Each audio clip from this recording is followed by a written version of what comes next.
Huh? Do you also see Navia and clorinde over there? They look like they might have run into some kind of trouble. Let's go check out what's going on!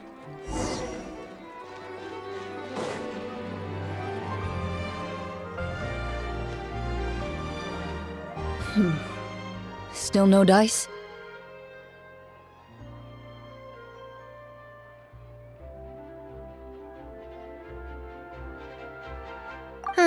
Not at all. And I've asked pretty much everyone in the court of Fontaine already.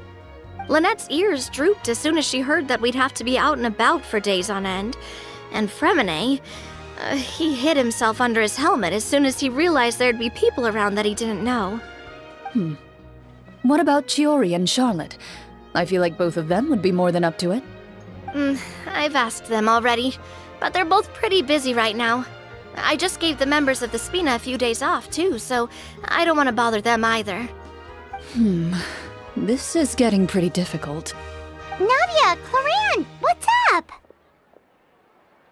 Oh my. Well, if it isn't my dear partners. How are you all doing? Huh. Navia? Huh?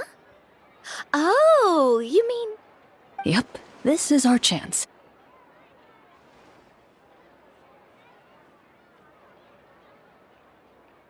Do you need our help with something? Oh, precisely. My dear partners, we've got a huge problem right now that only you can solve. Whoa, for real? Absolutely. We've already exhausted all our other options. Traveler, Paimon, would you join us and play Marechaussee Hunter Judgment Day? Marechaussee what now? It's a new game script by the Tabletop Troupe, a local roleplay adventure club. Ever heard of the Tabletop Troupe? They put out games that allow you to participate in a story and roleplay characters with your friends. Oh, I've loved their stuff ever since I was a kid. That sounds super interesting! Clorinde and I are both veteran members of the club. Recently, someone came up with a new script and was looking for people to help playtest it for them. And when they asked, of course I couldn't refuse. I mean, come on! A brand new script? Nobody has ever played it before. Generally speaking, scripts at that level of development have a lot of issues, but I think this one is pretty solid. The author obviously put a lot of work into the story, and the world building is also quite credible. Whoa! I know I was the one that handed you the script, but some of us haven't read it yet. No spoilers, please. Anyway, the script calls for a team of 4. Ah, yes. We're missing one final player right now. So, you're saying you'll help us out? I knew I could count on you, partner. Paimon and the Traveler are kind of a package deal. Is that okay? That's not a problem. I'll adjust the pace based on the actual number of players and ensure that everyone has a good time. Well, Traveler, what do you think? Wanna play? Paimon will follow your lead.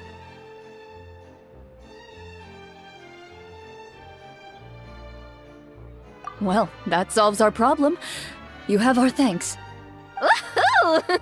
I'll go grab the script manager from the club right away. The script manager? Didn't you just say that you gave clorinde the script?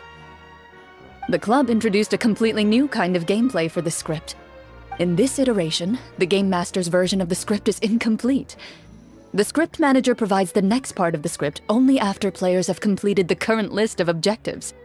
On top of that, in order to increase player immersion, the club has created some of the story's sets and scenes in real life.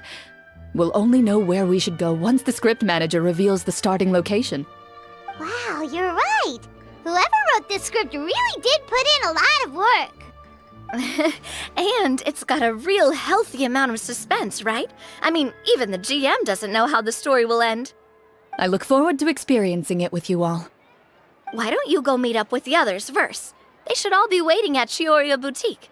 I'll come over with the script manager as soon as I find them. Sounds good. Remember to always watch where you're going, and don't rush. You say that like I'm 6 years old or something. Let me think.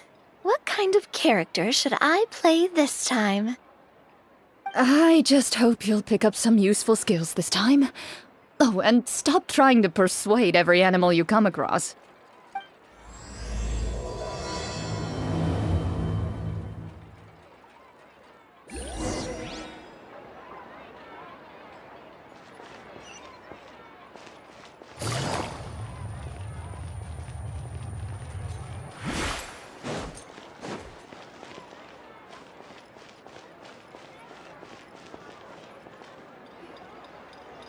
Oh, sorry to keep you waiting. You're back! Huh? And you've got the Traveler and Paimon with you, too! What a pleasant surprise. I assume you'll be joining us for the game then? Linny, Farina! Paimon didn't know you were playing too! Are you also members of the tabletop troupe? I'm more of a casual member, if anything. I haven't taken part in many formal club activities. Lynette Fremine and I play something similar at the Hotel Bouffe Tété sometimes, but I'm usually the GM. Still, I'm sure it'll be fun being a player for the first time. I'm looking forward to it. Well, I'm not a member of the club at all. Clorinde simply woke me up first thing this morning, said there was a good script worth experiencing, and asked if I wanted in. If you're interested, I can give you a referral. That should give you a 40% discount on membership fees. I think I'll wait to see how this experience plays out first, especially when it comes to the quality of the script. If it's sufficiently fun, then I'll join. Do you participate in a lot of tabletop troupe activities, Clorinde? You could say that. She's actually one of the few senior game masters of the troupe. Right. I knew about that even when she was still my subordinate. It's nothing. Really, just a small hobby of mine. Wow. Paimon's so used to seeing you be all upstanding and intimidating as the champion duelist. It's kinda hard to imagine you role-playing with a bunch of friends.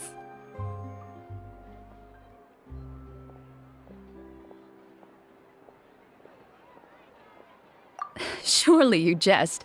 I would never intentionally make things difficult for my players. I maintain a clear boundary between my professional and personal lives. The me you see at court represents the law and order of Fontaine. I put all personal feelings to the side and grant a fair duel to all who seek to defend their honor. But in my personal life, I'm just an ordinary person. Someone who feels anger and sadness, just like everyone else.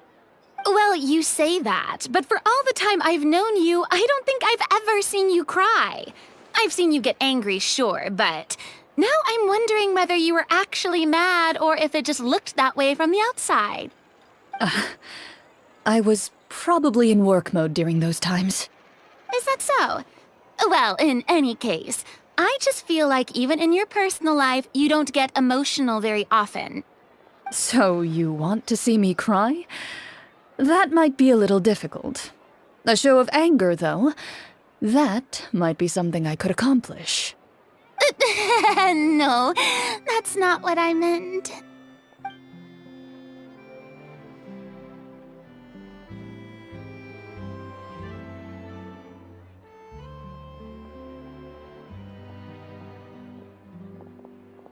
I'm back! Here, allow me to introduce you to the script manager, Mr. Florian. Pleasure to meet you all. Hello? Wait, are you a champion duelist too, Mr. Florian? Oh, no. This is just the costume provided by the club. I occasionally play a few of the roles in my scripts. That sounds like a lot of work. It's nothing. It's the least we can do to give the players a more immersive experience. Anyway, allow me to give you a brief introduction of the script. This script was adapted from the real history of the Marashose hunters. You all will play the role of hunters from a bygone era and resolve a series of events unfolding in the capital. Paimon's not super familiar with the history of the Marashose hunters. Is that a problem? Oh, no problem at all. I can give you a brief rundown. So, basically, Marashose hunters were people who dedicated themselves to hunting monsters and protecting the city by using a special swordsmanship technique passed down over generations. Their story can be traced back to the ancient Remurian dynasty, as well as the first hunter, Cassiodor. But I'll leave the finer details for you to seek out and discover later. And I'll provide additional commentary as the story progresses. In that case, brave hunters, are you ready to set out on an unknown adventure? Whoa, just one sentence and it's like we're in the story already! Aha, I see many a determined gaze before me. Very well, head over to this location and begin your heroic journey. So, as we follow the story, it leads us to specific scenes? Ooh, sounds pretty innovative. What does the message in the envelope say? It's the exact location of the scene, as well as the formal permission to use the venue. Seems like they have everything prepared. Please check all your belongings, everyone, and make sure you haven't forgotten anything. Once you're ready, please follow me to the designated location. Sounds good! Hunter Squad, move out!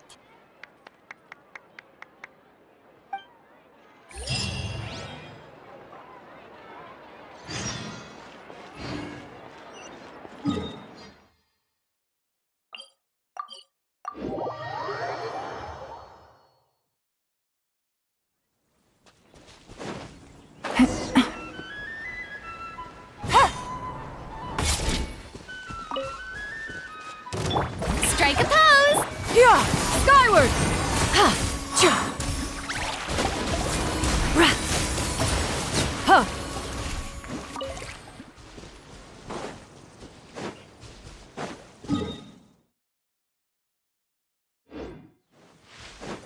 Yeah! Skyward!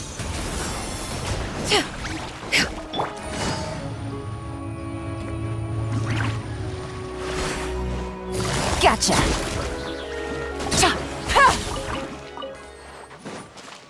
Yeah! Skyward! Scatter!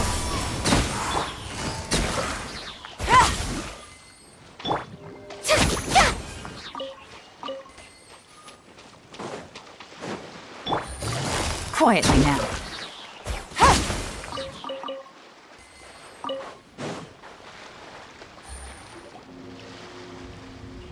Whoa. They really have thought of everything. Even the phaetometer is here and ready to go for us. The phaetometer. What's that? It's a card that's used to determine action success or failure. We'll need to use it when we try to use certain skills. And what about all the dessert and tea? Is that for us as well? That's what the message said. Oh, really? That's so nice. It feels just like a tea party with friends. Those snacks have Paimon's name written all over them! I think you might be more of a snack hunter than a Marashose hunter, Paimon. Snack Hunter Paimon reported for duty! If there are delicious snacks to be found, Paimon will track down every last one! The desserts are great. But I'm still looking forward to the story more than anything. Very fair. Then, let us begin. First, please pick up the blank character cards in front of you and write down your name and profession. You can find an abbreviated version of the rules printed on the back of your character card. If you have any questions, feel free to ask me.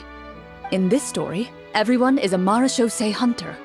To reflect this, the club has prepared a small badge for everyone. Ooh, nice!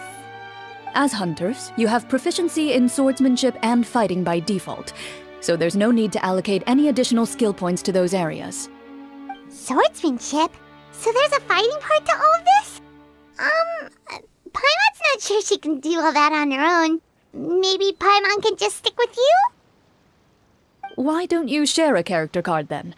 The Traveler will be the Marachose Hunter, and you can be her little floating assistant. Kinda like in real life. So, for the name, do I fill it out with the name of my character? Yep, it can be any name you like. You can use your real name too if you want. I do that whenever I get too lazy to think of a new name. Oh, so it would be like experiencing a different life, but still as yourself. That's not a bad idea.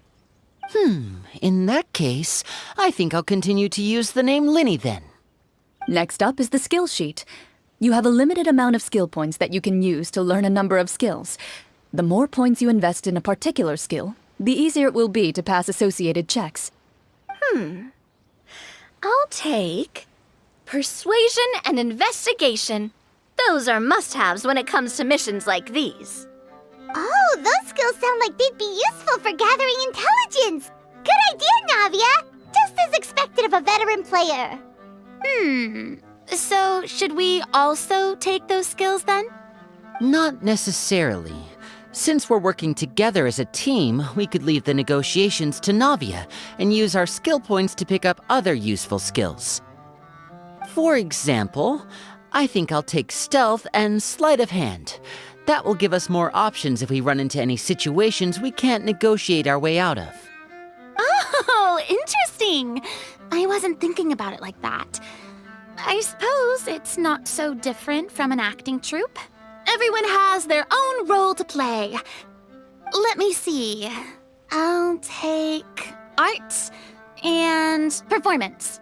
I'm not quite sure what use they'll be, but I'm not as knowledgeable about the other skills, and I am not too confident I'd be able to roleplay them well. Well, that leaves us. What do you want to learn, Traveler?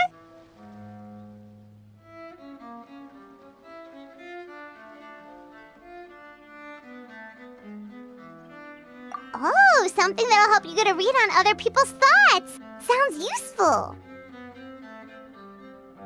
Ooh, so you want to help people when they're injured. That's nice of you. So what do you think? Are you sure you want to learn these two skills? Let's see. Oh, looks like you each have enough points to choose one final skill. You've all picked such classic skills. It's fine to go a little bit out of the box, you know. Why do I get the feeling she's getting ready to cause trouble? For example, this one here. Summon. Doesn't it sound super mysterious and cool? Oh, I saw that one just now as well. The description says, this skill can be used under certain circumstances to summon characters or creatures that fit the script's world-building rules. The script's world-building rules, huh? But how are we supposed to know what a Marachose hunter can summon? Oh, that's not for us to worry about, my friend. Just learn the skills that interest you, and the GM will take care of the rest. All right, you've convinced Paimon. Let's learn summon then. Paimon can't wait to see what kind of thing shows up. Well, now that everyone's more or less finished creating their characters, we can begin. Since two of our players are doing this for the first time, though, let me ask. Would you like to play on easy mode or authentic mode? What's the difference between the two? Well, in role-playing games, the story sometimes changes based on the decisions of the players and the results of the Fatometer. For example, if you fail a check, that means you cannot use the target skill in that scenario. A critical failure may even result in further negative consequences. If you choose to play in authentic mode, every time you elect to use a skill, you'll need to use the Fatometer to see whether you succeed or fail, and face any consequences that may follow. If you choose easy mode instead, every check will be successful by default, and you won't have to worry about luck playing a factor.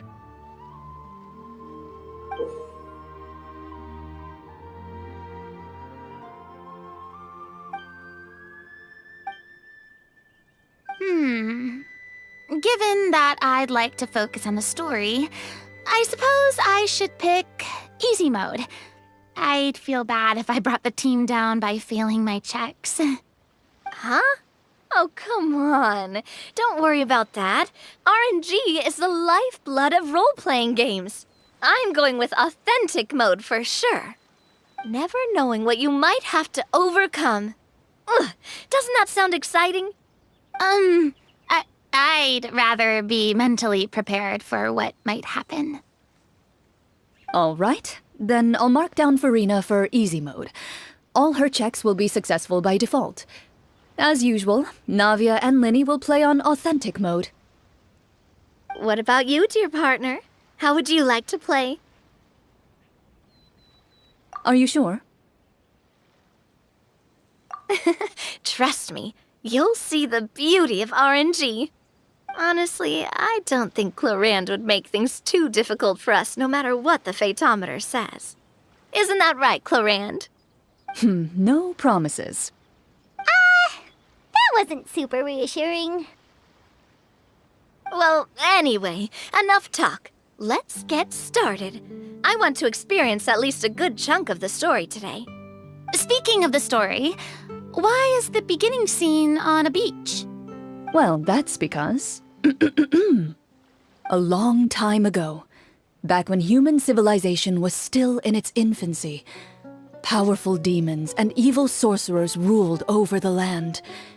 They created a host of monsters and sent them to slaughter all humans in existence. Soon, a group of human rebels banded together. With their swords raised, they swore to brave the darkness, and in doing so, subdue each and every monster that sought their destruction. They became known as the Marachose Hunters.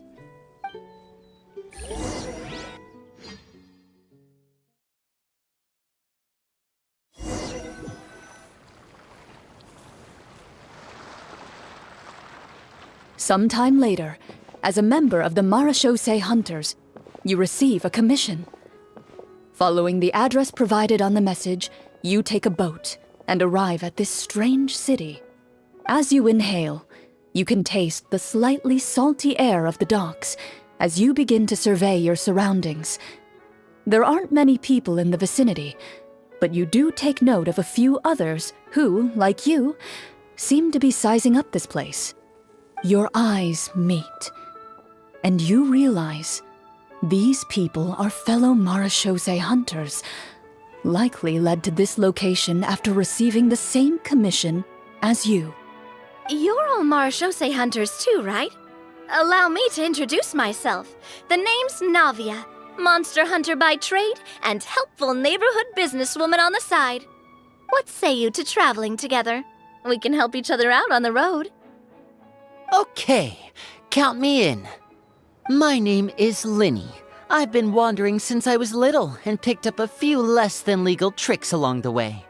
I was adopted by a Marachose hunter and later chose to follow in his footsteps. Is this where you introduce your character to everyone? It sounds like they've done this dozens of times. My name is Farina, and, I grew up in a noble family. I always had a strong interest in performance and the arts.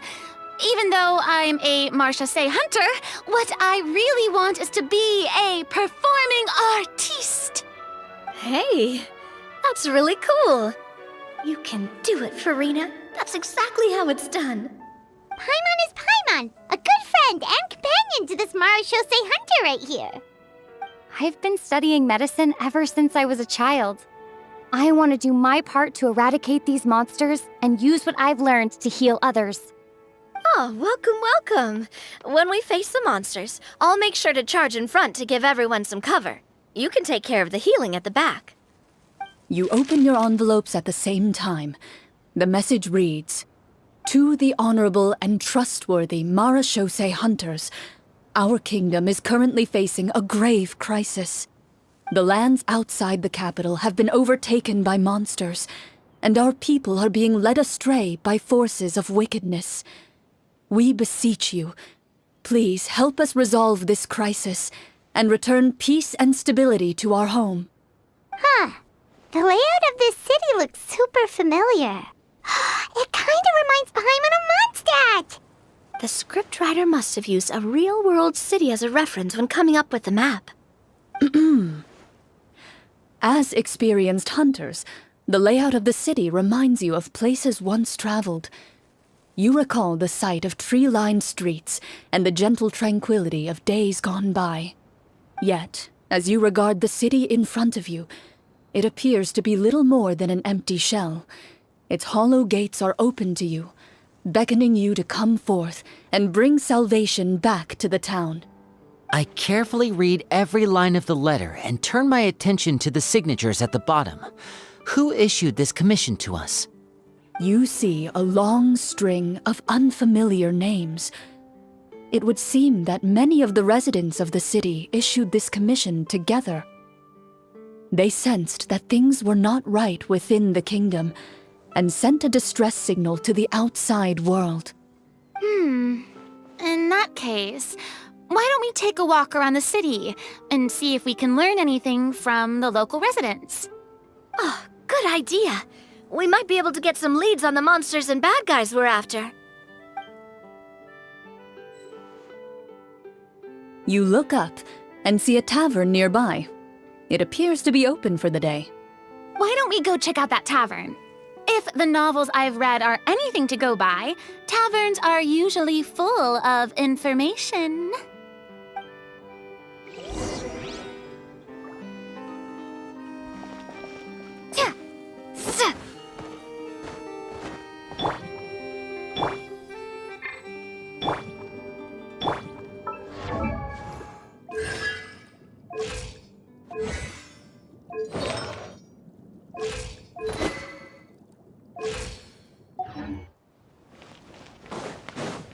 As you approach the tavern, you find a plainly dressed woman standing nearby.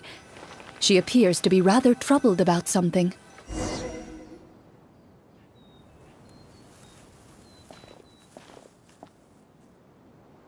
Greetings, friend. Lovely weather we're having today, don't you think? Oh, hello. I suppose you're right. The weather today is quite lovely. If only those monsters out there would stop causing trouble. It seems like every character included in the script has a certain amount of useful information to offer. If we keep asking questions, we might be able to get some good leads. Oh, come now, don't be sad. Life is all about optimism. Oh, that reminds me.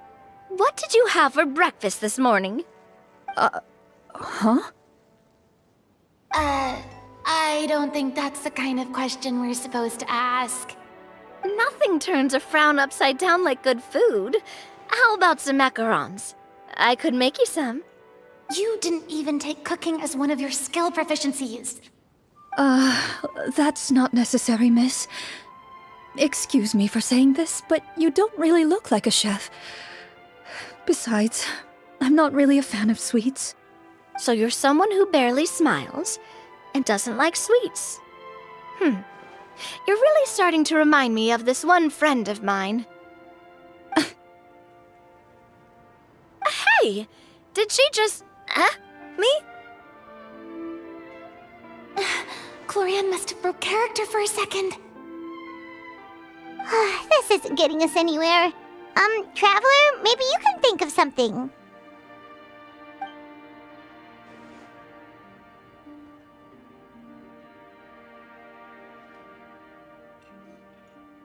The results of insight checks aren't disclosed to the players, so I'll be the one consulting the photometer.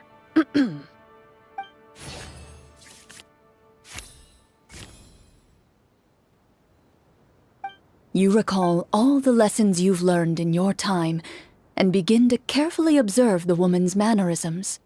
You notice that when she's quiet, she has an empty look in her eyes. as if her thoughts have drifted to a place far, far away. And when she speaks, she often subconsciously reaches out to touch the ring on her left hand. So you noticed. That's a little embarrassing. A horde of monsters suddenly appeared near the capital recently, so all the guards were dispatched to fight them.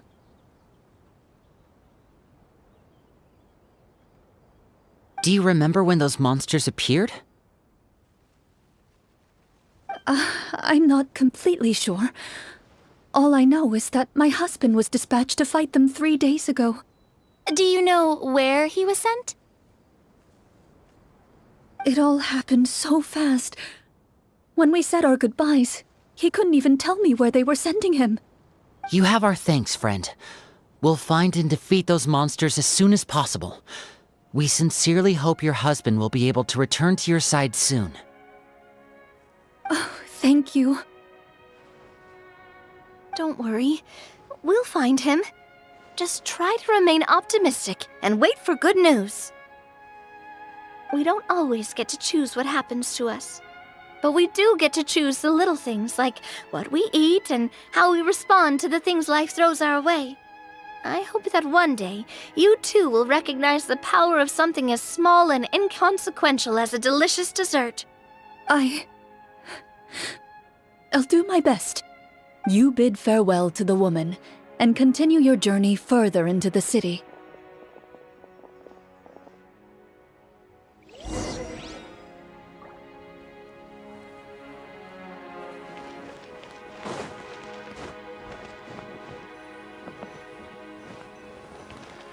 As you venture further into the city, the streets appear largely empty. An elderly woman walks past. You see her shake her head as she puts away her wrinkled wallet. A nearby merchant folds his arms and gives you a disdainful look. You get the impression that he's someone who has long gotten used to the sight before him.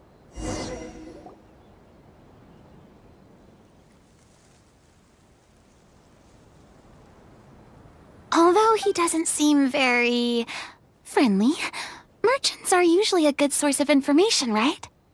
Pardon me, sir. I'd like to ask a question if I may. That depends. How much are you willing to pay? How about this much? What do you take me for? Some lowly beggar? You can't even buy half an onion with that amount. Surely an onion can't be that expensive, right?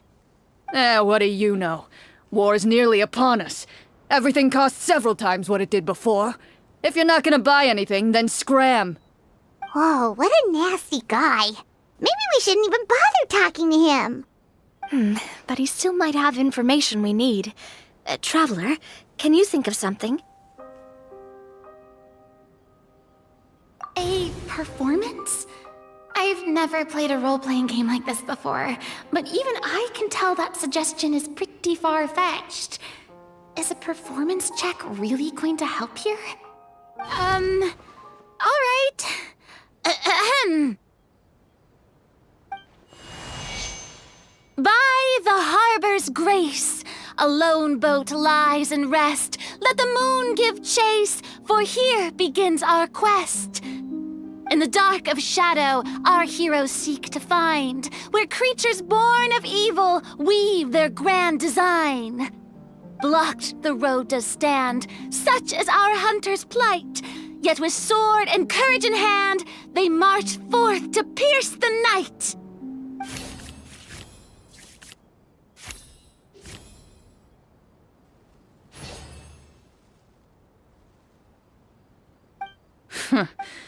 I don't recall asking for a bardic song.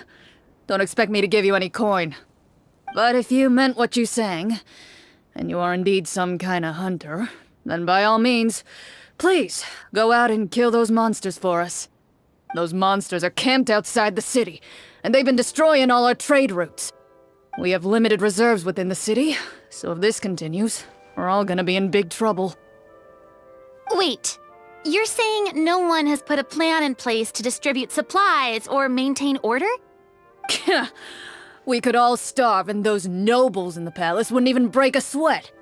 Who knows? Maybe they've been in cahoots with the monsters all along. That is concerning. Yeah, alright, I think I've said more than enough. Be on your way now. Got it. Thank you, sir. Don't mind him, Farina. He just doesn't have enough taste to appreciate your art. No. I was just thinking about how those nobles must be so cold-hearted. It's like they don't care about their people at all.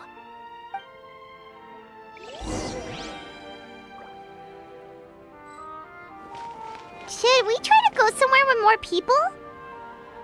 Oh, how about the city square? Follow me.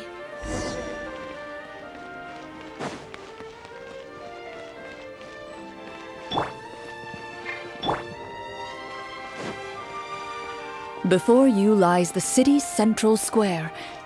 You see a man with a slightly anxious look on his face, pacing back and forth, his head hanging low. He doesn't seem to notice your approach. Still immersed in his own thoughts, he shakes his head and lets out a long sigh. This guy seems promising enough. Maybe I can get some information out of him. Hello, sir. Is there anything I can do to help you? Wait, you're... I'm... Oh, dear goodness! You're a Marashose hunter! You recognize us? Ah, are you one of the people who wrote the commission letter? Yes! Oh, I didn't expect you to actually come! Oh, what great news! The city is saved! What happened here? Alas, we once lived comfortable, carefree lives. This city used to be free of monsters. The first Marashose hunter, Casiodor, the Golden Hunter, he was the one who drove them back. However, monsters have once again surrounded the city. Perhaps the seal that kept them at bay has lost its power. Or perhaps an evil sorcerer has been meddling in our affairs. All I know for sure is that their return has stripped the city of any chance at peace. Are there not enough soldiers to drive them out? It's not a question of numbers. The guards simply have no idea how to deal with them.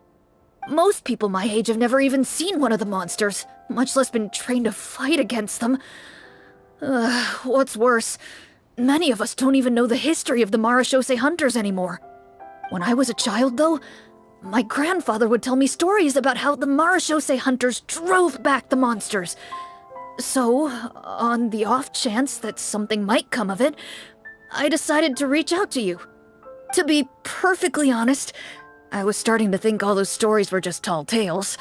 But now that I've seen you in person, I finally know that it was true! Well, you can rest easy, friend. The righteous and formidable Marashose hunters are on the case. The man is touched by your determination and resolve. His eyes begin to well with tears of relief. Still, if we are going to hunt the monsters, we need to know where to find them. Can you give us any leads? All I know is that the area outside the city is dangerous. I'm afraid I can't point you toward a specific location. Oh, although, if you leave the capital through the main gate and follow the road, you should run into a group of guards. They might know more about where to find the monsters. I see. We'll go look for them then. All right, be careful. Oh, and one last thing. The monsters outside the city are just part of the problem. There are evil sorcerers inside the city as well, so be on your guard.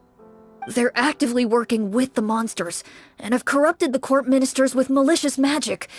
They're the reason why, even inside the city, everything has been a giant mess. Even one of our kindest ministers has turned into a boorish and unreasonable figure, interested in nothing but enacting laws that exploit the people. Who knows how much longer we'll be able to go on like this. Talk about being stuck between a rock and a hard place. I feel bad for him. Maybe we should try to cheer him up?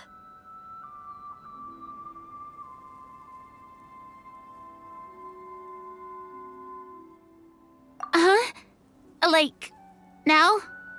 Is this really the right time? I appreciate your kindness, but for now, it's more important to focus on the crisis at hand. Brave hunters, I leave the future of this kingdom to you.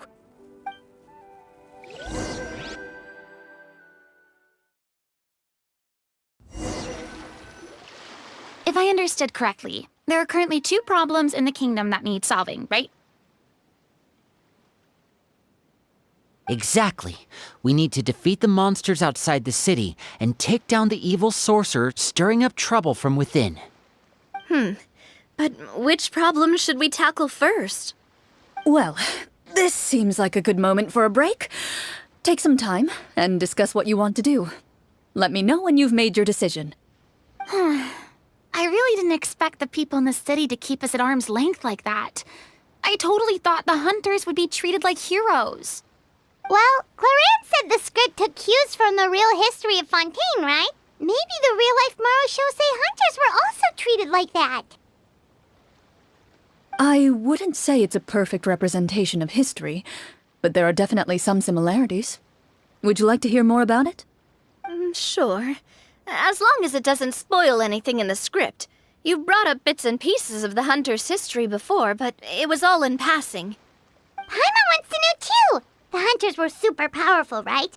Were they all from a special line of supernatural beings or something? Kind of like the yokai in Inazuma? No. All Marachose hunters were ordinary mortal fighters. The only thing that set them apart were the special sword techniques passed down over the centuries. Huh? So you mean anyone could become a Marachose hunter? In theory, yes. All you would need to do is survive the rigorous training and master the swordsmanship techniques required to fight the monsters. Still, most people dropped out at the early stages, and others called it quits the minute they saw a monster in person. To become a hunter, you must be strong in both body and mind. What kind of monsters did the hunters fight exactly? Oh, and the evil sorcerer the script mentions. Did they exist in real life too? The land of Fontaine once played host to an ancient dynasty known as Remuria. After that dynasty fell, monsters began to appear, intent on obstructing humans from establishing a new social order. One of the ancient sorcerers of Remuria used his power to assemble a formidable army of golems. He sought to use that force to establish himself as king. Now wait a second.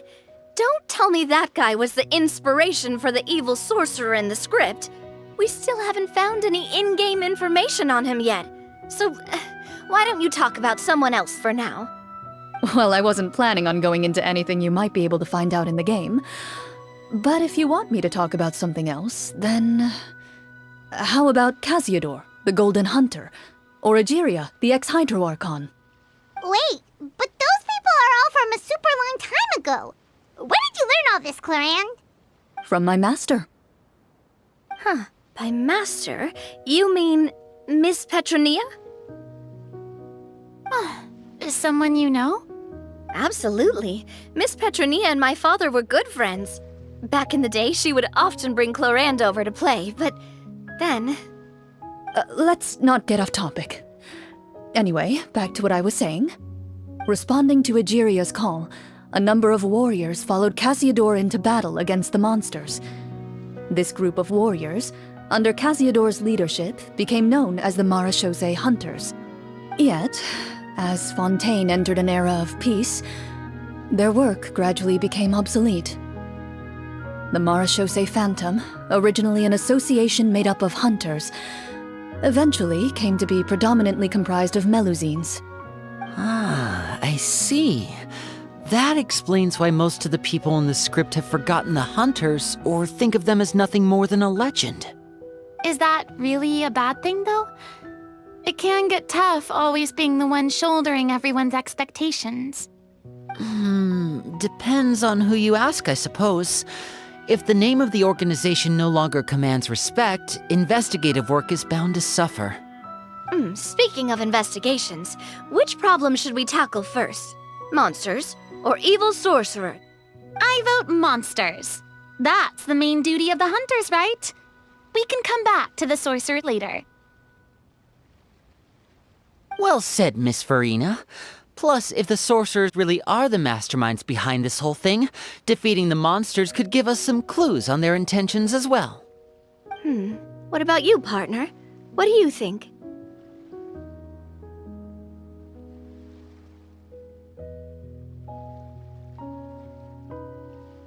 I mean, you're not wrong. But those characters are usually the ones pulling the strings behind the scenes. More often than not, they're very formidable opponents. Going after them now might be jumping the gun a little bit. We don't want a total party kill on the first day, right? With Clorinde as the GM, I wouldn't rule out the possibility. Then it's settled. Let's go hunt some monsters! All right. After some discussion, you decide to turn around and head out of the city.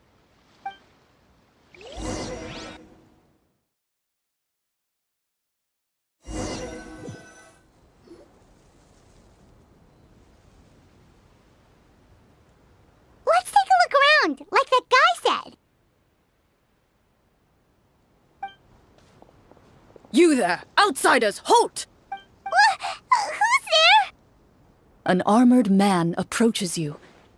He has a tall, muscular build and a determined expression in his eyes. Just one look, and you can tell he's fought in his fair share of battles. Although he's trying his best to conceal his current state, his uneven gait and the sweat dripping down his forehead make it obvious that he's been wounded and is in serious pain. I'm the captain of the guard. I saw you sneaking around the city earlier, so I'll only ask this once. State your purpose, or it's off to the dungeons for the lot of you. Wow, it's been a while since someone's been this suspicious of us. I said talk, not whisper between yourselves. Have you ever heard of the Marchese hunters?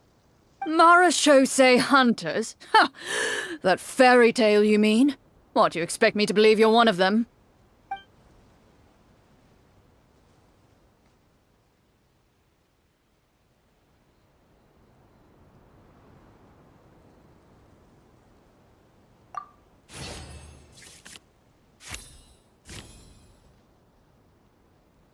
While everyone is talking, you begin to carefully observe the captain's mannerisms. Every so often, you see him glance toward a particular direction, with a pained expression on his face, as if an invisible thread is tying him to an unknown place. As you follow his gaze, you vaguely recall that the location he seems fixated on is known for its difficult terrain. Any battle that breaks out in a place like that is likely to be prolonged and devastating. Wait, is that where the monsters are? Outside the forest, in the area with the difficult terrain? The captain is taken aback by your sudden question. Still, his shock only lends credence to your theory. You're looking to fight the monsters? Well, we're Marchese hunters after all. You could say that's basically our job. He shakes his head and continues to regard you with skepticism. In the end, he decides to inform you of the locations where the monsters have appeared. Those monsters aren't easy to deal with, but if you insist on going, I won't stop you either. I just hope all the guards will be able to come back to their families alive. I wish you the best of luck.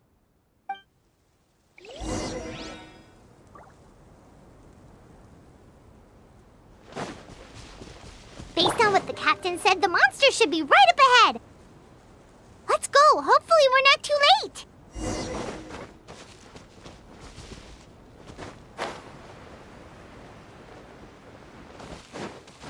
As you approach the battlefield, you see numerous people lying by the side of the road. They appear to be dressed like guards. Their faces are filled with desperation and terror. Some are screaming and cursing in vain, as if still trying to banish the monstrosities they saw from their minds.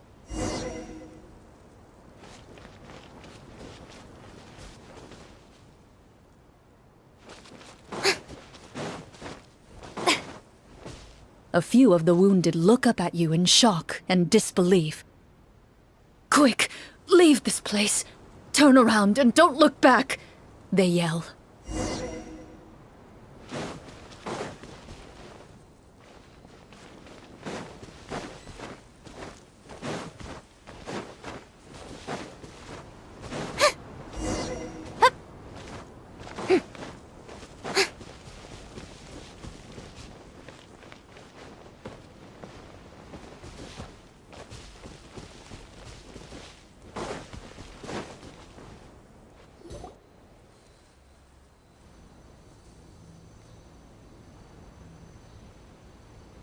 This is the place he mentioned, right?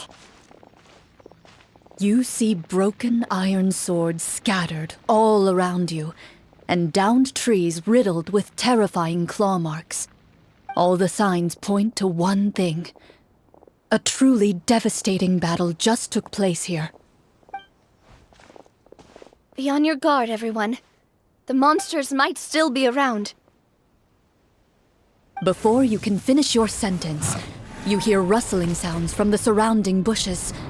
The monsters have emerged. They close in on you without fear. You get the impression that, in their bloodthirsty eyes, you're just another meal for them to devour. A little help here! This thing wants to eat Paimon! Your battle round begins now.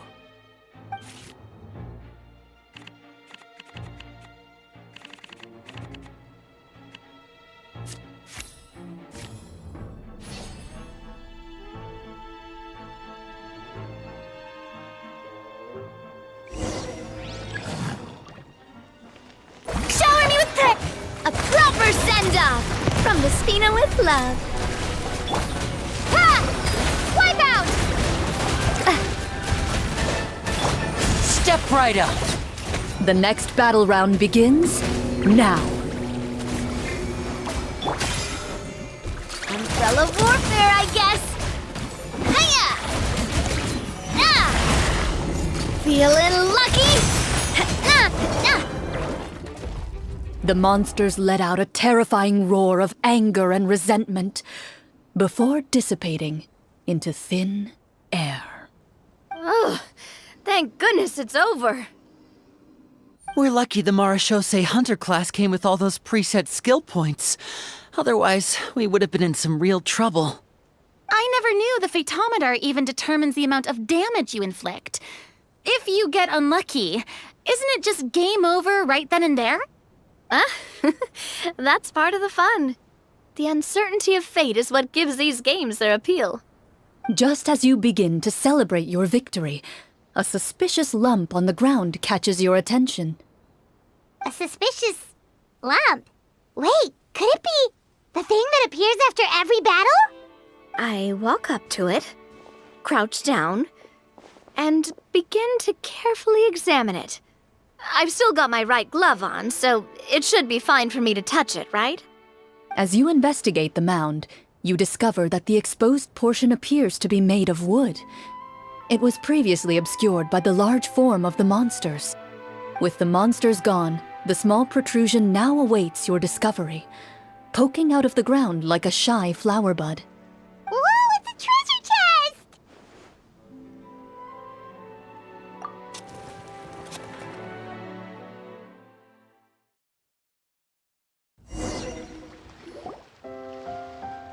With everyone's help, you successfully excavate the wooden chest from the ground.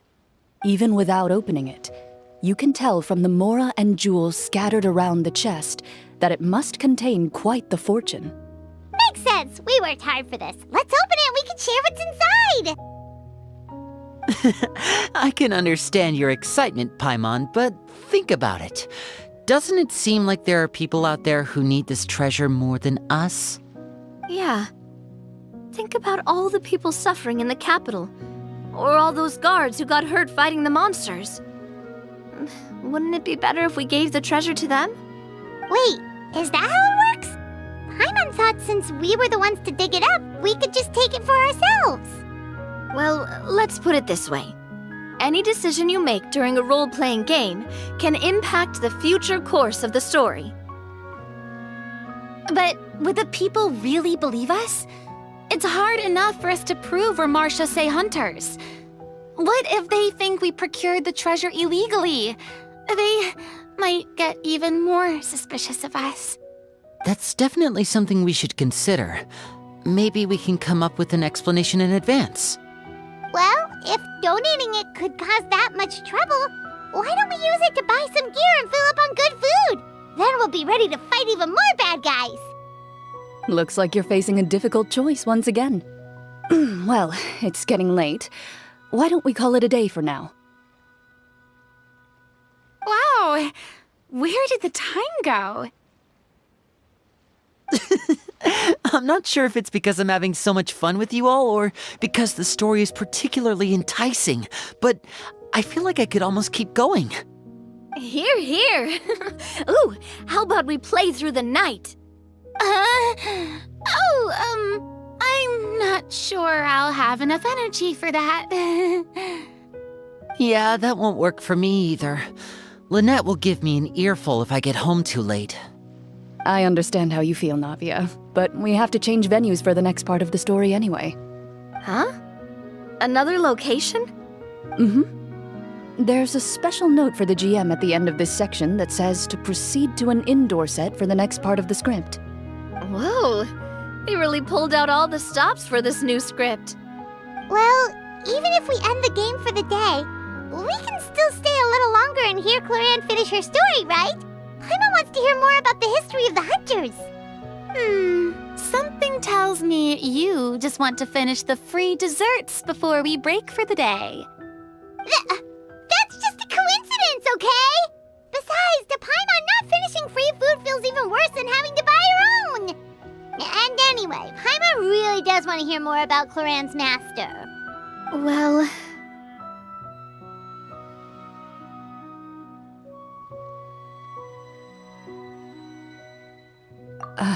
It's nothing. I appreciate the concern, but it's all in the past. It won't do any harm to share these things now.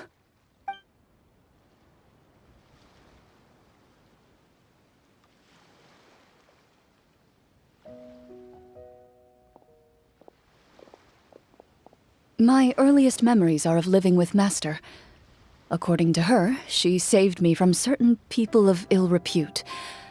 My birth parents had left me behind some time before that. What a heavy beginning for a life story. Master was a fascinating individual, if inexperienced in the ways of raising children. My first ever toy was a short sword. Although I suppose it wasn't so much a toy as something Master removed from her waist and handed to a noisy child in need of distraction. Oh, wait, so she handed an actual sword to a child? Isn't that dangerous? Did you hurt yourself? Of course I did. I cut my palm and bled quite a lot. But Master was not concerned. She just stood there and casually lectured me about it. See, that's what you get for not holding the sword properly, she told me. She then crouched down next to me and said, "Give me your hand. I'll teach you to bandage this wound. After that, it's time to learn how to truly hold a blade." Excuse me for asking this, Clorinde, but how old were you exactly when all this happened? Probably around, 3, give or take. 3? Isn't that when most kids are still struggling to hold a fork? As I said, Master was rather inexperienced in the ways of raising children. She believed trial and error was the best way to teach a child what they're capable of. I'm not so sure this is a question of experience. I didn't see anything wrong with her ways at the time. And anyway, children don't get to choose how they're raised. Oh, she did bring me back a pet from Liyue once. It was a Geovishap hatchling. A Geovishap hatchling? For a pet? That seems even more dangerous. What she said was this: make sure to get along, you two. If you really can't agree on something, just settle it with a fight. Whoever loses is the real pet. And how old were you when this happened? 5. Well, did you win? No, I lost. So you're saying you actually became the Geovishop's pet? Yes, but only for a week. By the end of that week, I defeated it in combat, and we've shared a cordial relationship ever since. That really doesn't sound like the kind of childhood someone should have. Later on, I gradually understood that Master most likely didn't know any other way to raise a child. She was a marechaussee hunter, but I never heard her bring up her own parents. Thanks to her, I learned how to navigate the forest by the age of 6, and could hunt monsters in the wild by myself the year after that. Even though the training she subjected me to was strict, she always made sure to take me traveling when she had the time. We met many of her friends during those days. That was also how I met Mr. Callis and his family. I still remember the first time we met. You were too scared to join our picnic and hid behind Ms. Petronia the whole time. I still hadn't really met many children my age at that time, so I didn't know how to interact with others. After that, though, you started coming over a lot. You loved challenging people to shooting competitions, remember? I don't think many members of the Spina ever beat you in one of those. I had a lot of fun during those days. I enjoyed them too. Oh, do you remember that one time we went exploring around the Spina together? We overheard Papa call your master Fontaine's Protector of Justice. We tried to pretend like we never heard anything, but you nearly let it slip that one time.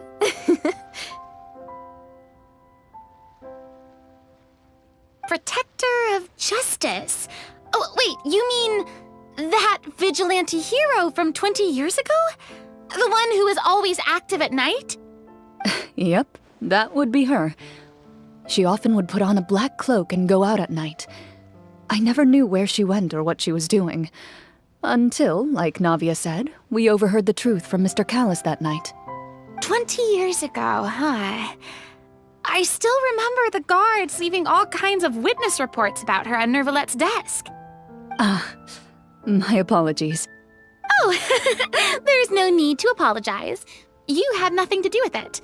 And anyway, everything she did was for a good cause. Although, calling herself the Protector of Order was a bit much, especially when she deliberately operated outside the law. Huh? When did the Protector of Justice become the Protector of Order? Oh, she had a bunch of code names. I heard she would just come up with a name on the spot whenever she was asked. Later on, she probably got sick of answering those questions and decided to stick to just 2. The Protector of Justice and the Protector of Order. That sounds like her, all right. I bet she forgot which of the 2 she'd use by the time she got back each night. Well, she certainly sounds like a fascinating individual. With her strong sense of justice, it's no surprise her student followed in her footsteps. It's true. I always wanted to become like her. Someone powerful, independent, and with a strong sense of conviction. But...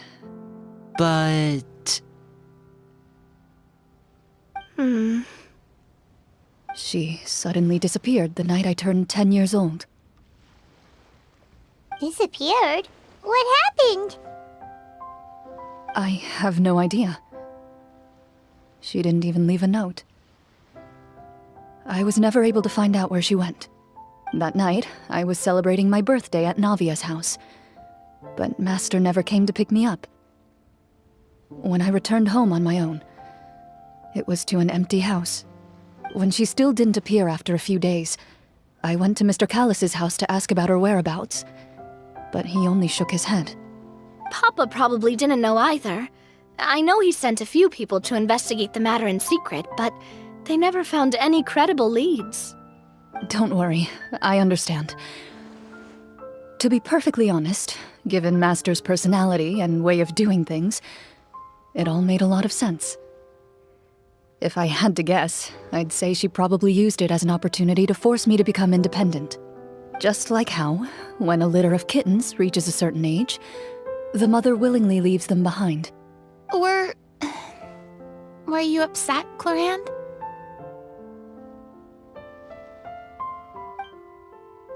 I was at first, but not anymore.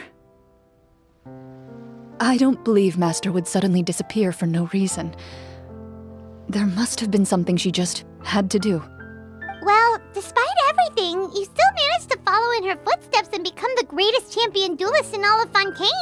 You're practically a living symbol of law and justice. I suspect my position would be far too by the books for her. Master always did whatever she pleased. But you're right. I suppose I do take after her in some ways. Who knew Clorinde had such an interesting past? I never had the chance to ask her about it before. And I wonder if Clorinde's master were the champion duelist back then, would that duel against Mr. Callus have gone differently? Oh no. Judging by the atmosphere, Clorinde and Navi are probably thinking something similar. The mood just got super awkward all of a sudden. Well, anyway. Would you look at the time? It's getting dark, so we should probably call it a day for real this time. If we keep talking like this, we really will be here all night. I had a great time today, Miss Clorinde. Thank you for being our GM. Anytime. The script was good, but I've got to say, your childhood stories were even better. Hey, you should tell us more about that fight against the Geo-Bishop sometime. Maybe your master was onto something. You could be right. What does she mean, onto something? I certainly don't know any 5-year-olds who want to fight a bishop in their spare time. Guess I'll head back as well. I need to save my energy if I want to continue enjoying the story tomorrow. You're that excited to hear about my fight with the bishop? I was talking about the script.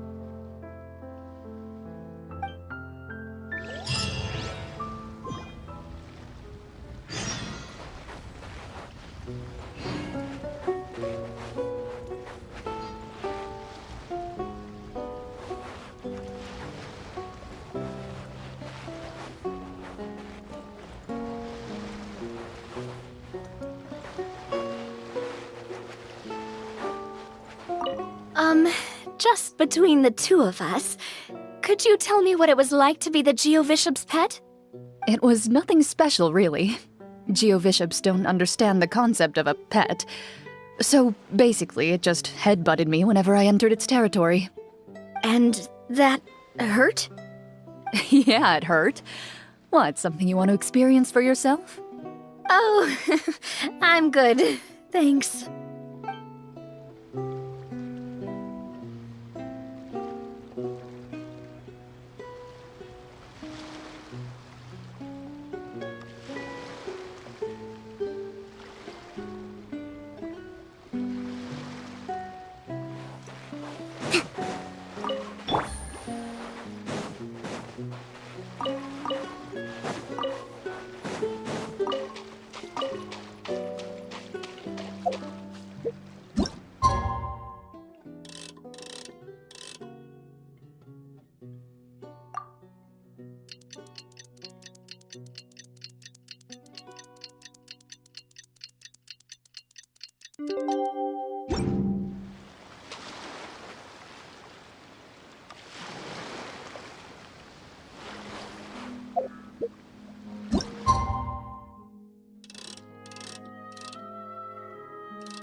Let's go meet up with the group! Paimon's really looking forward to today's story.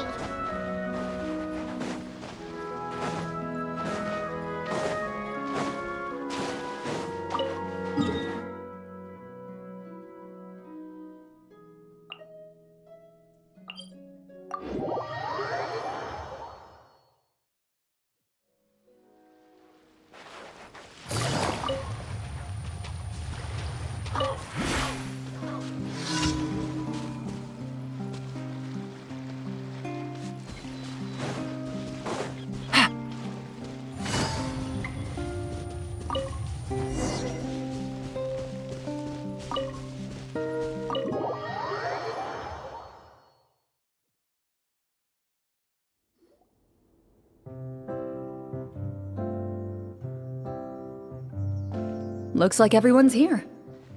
Now, before we begin, why don't we finish where we left off yesterday? There was an important decision to be made, yes? I'll pour everyone a cup of tea. Is that really the most important part, though, Clorinde? Paimon's more concerned about our current surroundings. Heavy walls, cold railings, dim lights. This is obviously supposed to be a prison. I admire the work put into the set. Still, it's obvious the scriptwriter has never paid a visit to the fortress of Meripede. So the set is going to be a part of the script? Unfortunately, that is something I can neither confirm nor deny.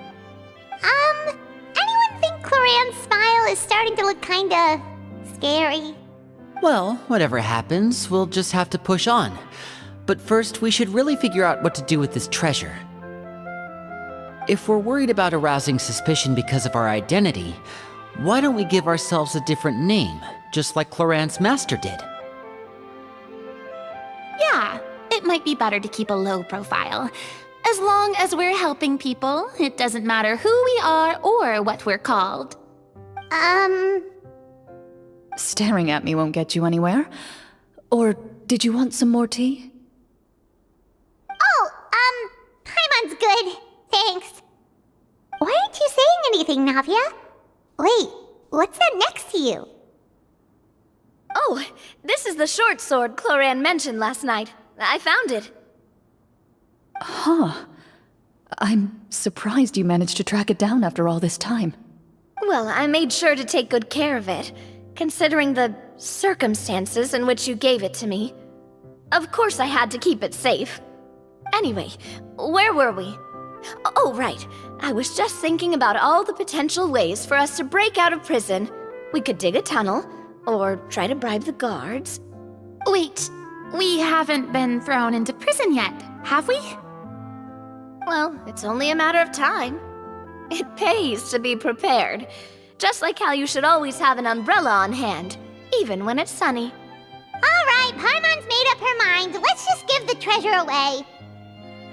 Paimon may have wanted to keep it, but if it's going to land us in prison somehow, Paimon will be too upset to enjoy her snacks.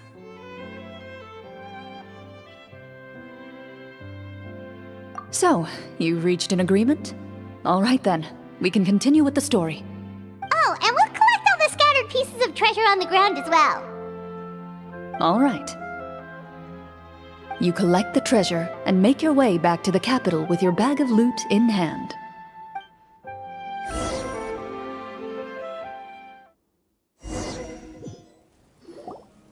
The city is still shrouded in a gloomy, oppressive atmosphere, but your spirits are surprisingly high. In places where sunlight struggles to reach, you generously share your wealth with the children, the elderly, and the poor in urgent need of help. Thank you, kind soul. The elderly woman's look of gratitude follows you as you walk away, her eyes never leaving your back until you move entirely out of sight. However, there's still quite a bit of Mora remaining. It appears you haven't made much progress. She's probably trying to tell us to speed this up. We need to hurry up so we can address the sorcerer problem. Should we go find that man again at the square? He seemed like a pretty responsible guy. I'm sure he knows the people here far better than us. Oh, good idea! Just as you start to make way to the square, intent on finding the man again, there's a voice.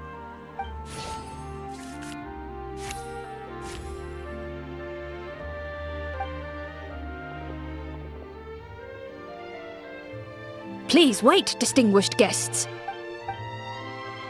Several strange guards suddenly call out to you. They run forward to meet you and proceed to politely pay their respects. Greetings, gentlemen. Are we being invited for afternoon tea? Surely you jest, my lady. That would not be our place. It is His Excellency the King who requests to meet with you. Please come with us.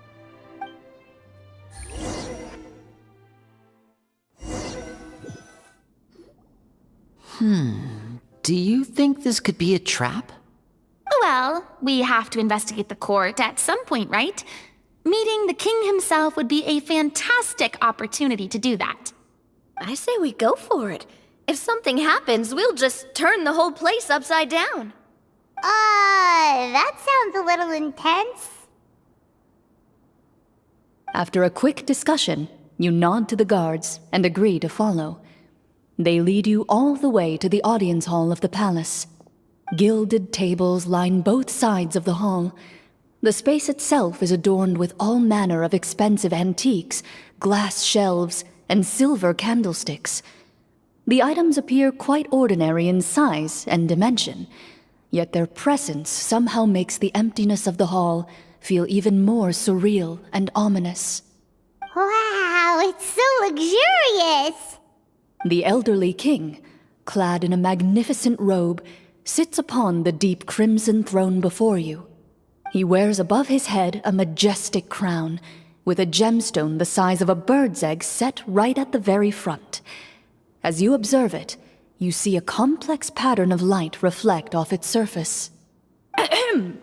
They're here, Your Majesty. A man dressed in dark clothes, likely a minister, shields his mouth with his hands and bends down to whisper a few words to the king. After a moment, he lowers his hands and stands back up. His gaze shifts to fixate on your group, but he does not move from his place at the king's side. The king does not appear entirely aware of his surroundings. The man by his side, though. We should keep a close eye on him. The king remains still and says nothing. The minister is the one who speaks. Esteemed guests, allow me to thank you for coming to our faraway kingdom. Unfortunately, His Majesty the King finds himself quite exhausted from work. So please allow me, his Prime Minister, to welcome you in his stead. I've heard tell that your group, the Marechaussee Hunters, used your exceptional ability with the sword to repel the monsters near the capital. Such a great deed deserves to be rewarded. However, seeing that I was not fortunate enough to observe such a feat with my own eyes, you'll forgive me for seeking to verify the truth by speaking to you myself. Well, we've got nothing to hide. You brought us here to talk, right? So we'll just explain what happened.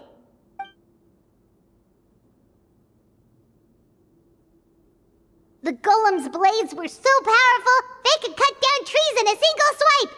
It took a lot of effort to defeat them, even for trained swordsmen like us. Well, that was enough details, right? Believe us now? Your account does indeed match those of the survivors.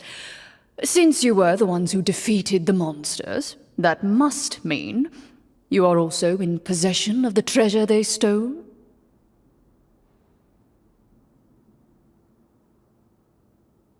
Well, we did take the treasure, but... How did he know about the treasure? Then I must ask that you return it at once. It belongs to the kingdom. Wait, but didn't you just say that our great deed deserved a reward? Shouldn't the treasure be considered a part of that? Yes, that was indeed what I said. But you seem to have forgotten a very important distinction. Only that which is freely given by the king can be considered a reward. Taking the rightful wealth of a kingdom without said permission, on the other hand, is a crime. But that's completely unreasonable. Yeah, that makes no sense! If it weren't for us, the treasure would still be buried underground somewhere! Maybe so, yet the fact remains. You tried to dispose of the treasure without reporting it to the court and without receiving permission, yes? What, no answer? Surely you're not insinuating that you, a group of legendary Marechaussee hunters, sought to take the treasure for yourselves? Well, what about the king? Is he just gonna let this guy talk for him the whole time? Clad in his magnificent robe, the king remains seated, with his hands resting on either side of the throne. His posture is rigid and unmoving. He stares forward with an empty look in his eyes, completely unmoved by the events before him. from the look of things. Could the Prime Minister be the evil sorcerer? Or could both the King and the Prime Minister have fallen under the evil sorcerer's control? I would like to observe the number of guards stationed in the hall. The guards in the palace appear fully armed, their expressions solemn. Sensing the tense atmosphere in the room, they stand at the ready, each with a hand placed upon the hilt of their sword, as if prepared to draw their weapons and surround you at a moment's notice. Well, there goes my plan to turn the whole place upside down, I guess. It appears we've been visited by nothing more than a group of ill-intentioned imposters. What a pity. Guards, take them away and throw them in the dungeons.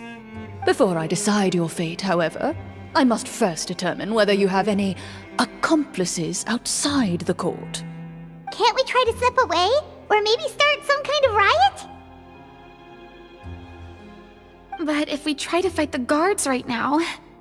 Don't worry. At least we figured out who's behind all this.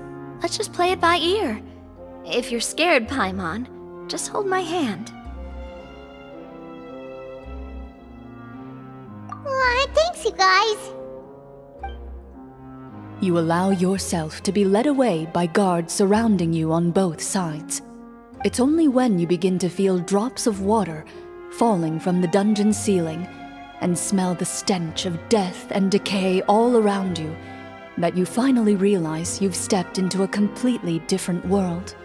Stay here and don't try anything funny.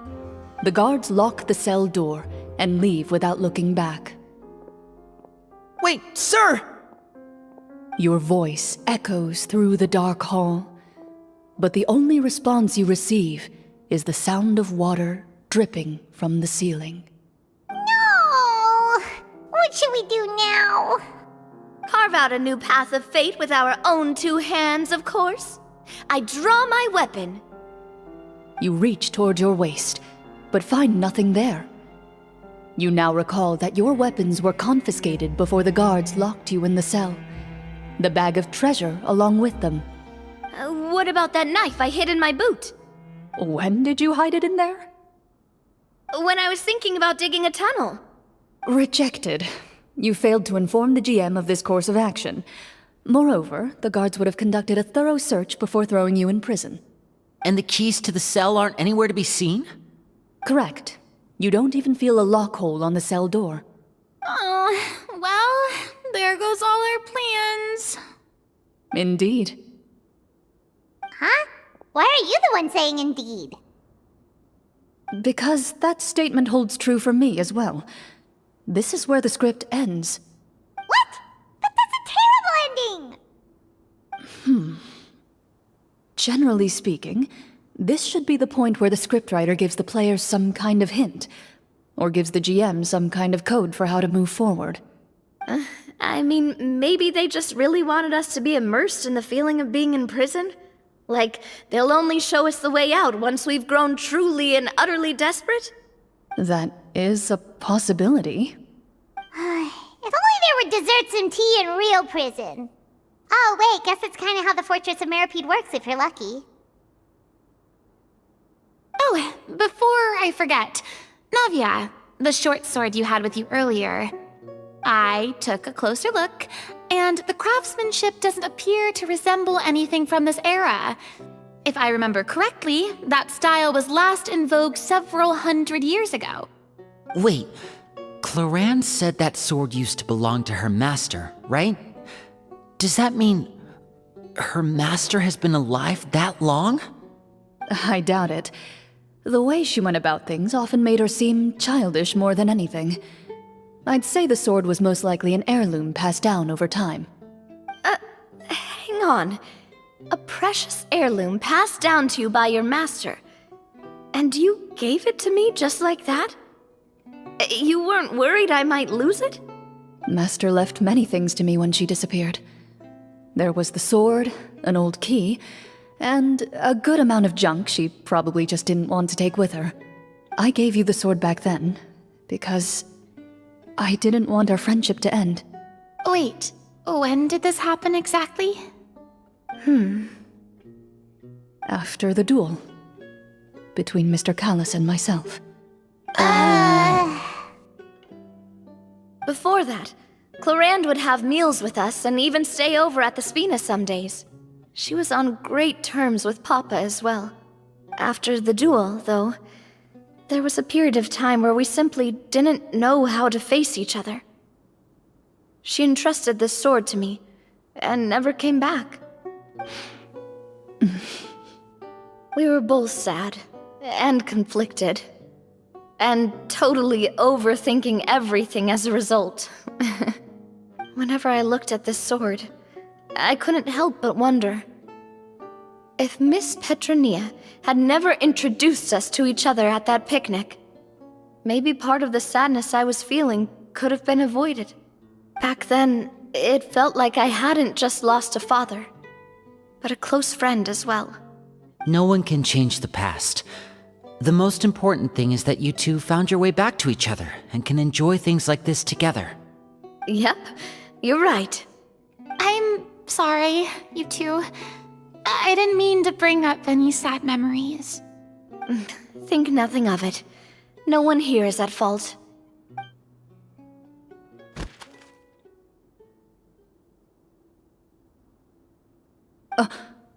Huh?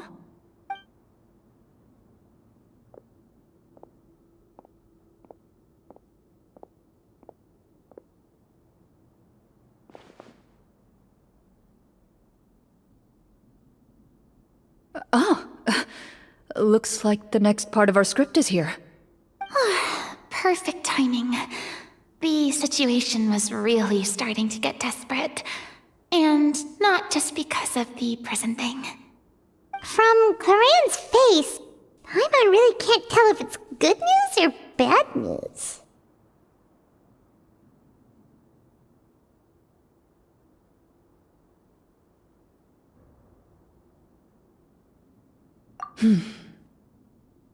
Water continues to drip from the ceiling. In this lightless dungeon, you lack a reliable way to tell how much time has passed. Eventually, you get used to the unpleasant odor of straw, mold, and rust, and find yourselves alternating between fits of drowsiness and despair. Suddenly, you hear footsteps outside the door. Heads up, everyone. Someone's coming. Gather close, everyone, and keep your voice down.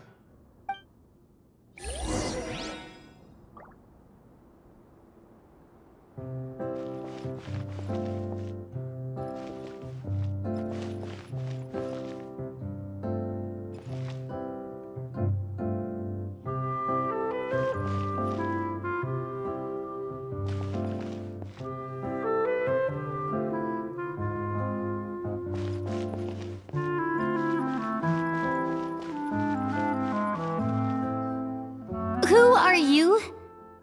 I work as a guard in these dungeons, but my true identity is the same as your own. I'm also a Marechaussee hunter.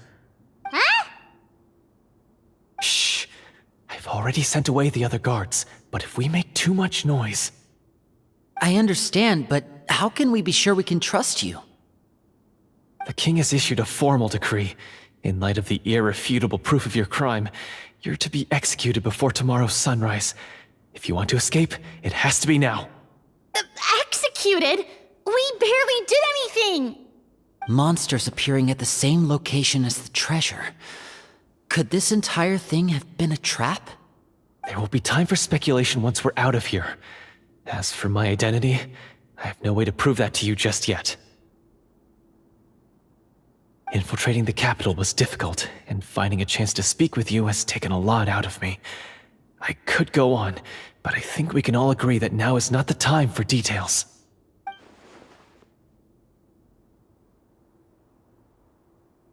Have you seen our weapons anywhere, sir? Don't worry, I brought them with me. They're just behind the door. Still, these weapons alone won't be enough to defeat the true enemy behind the scenes.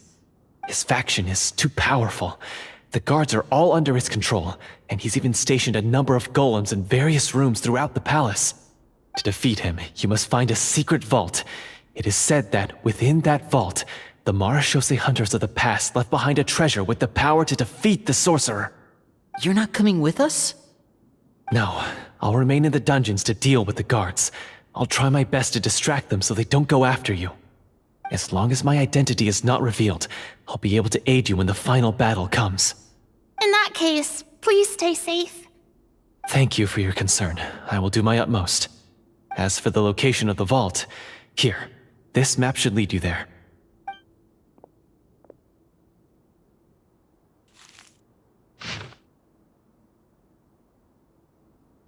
Got it. All right, once I open the door, remember to stick close and refrain from making any noise. I'll lead you out of here as quickly as possible.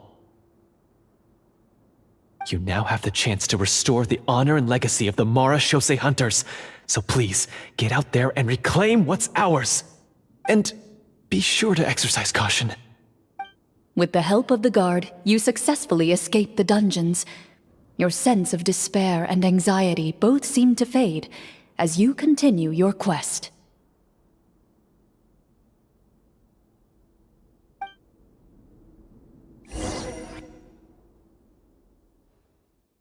Wait, we didn't get to use our skills at all while we were in prison. Who knows when we're gonna get the chance to use that cool summon spell? That is a pity, but we can only continue to move forward.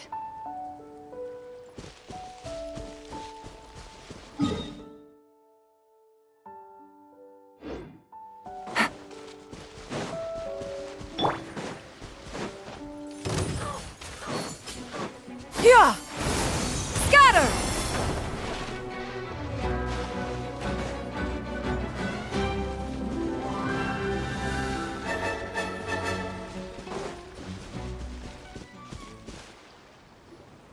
This should be the place marked on the map. This bit of rock certainly looks suspicious. Well, I'd say an investigation's in order then.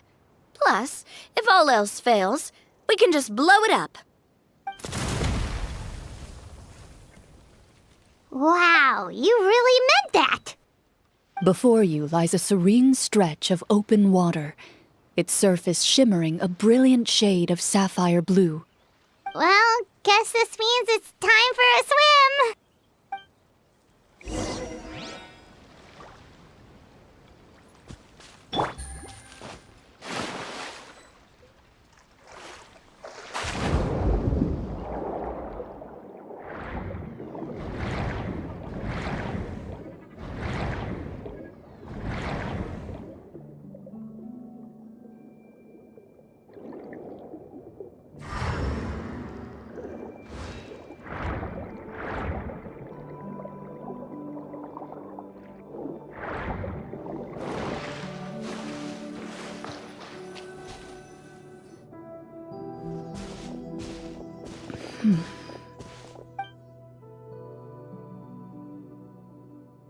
Oh, what's the matter? It's nothing. As you step into the cave, you find yourself in an eerily quiet space. Before you lies a narrow passageway that appears to trail off endlessly into the distance.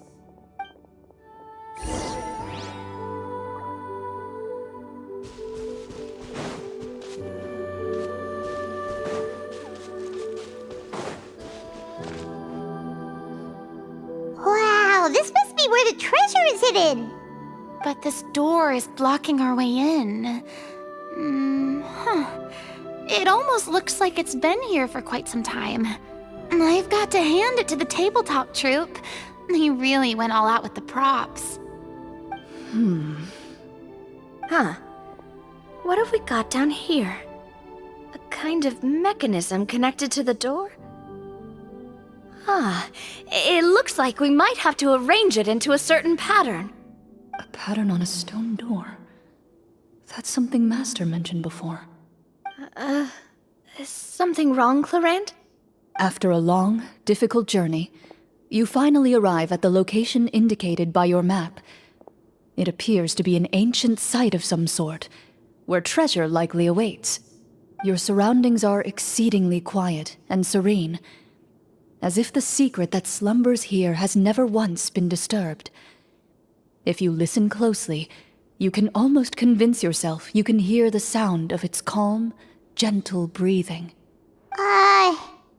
description makes Paimon feel kinda bad for disturbing this place. We're doing this for the sake of the people, to free them from the evil sorcerer. I say it's time for this treasure to once again see the light of day. Linny's right. We need to keep going. The future of the kingdom depends on it. The next part of the story requires us to solve the puzzle, right? Let's start exploring the area. Yes, that should be fine. Something feels off about all this. Guess I'll just have to improvise.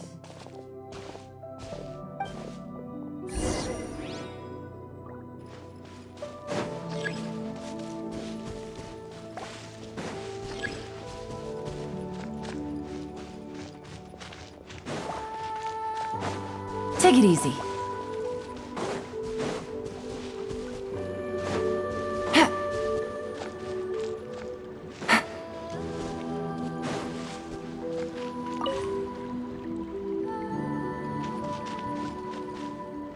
I found something! Found something here, too.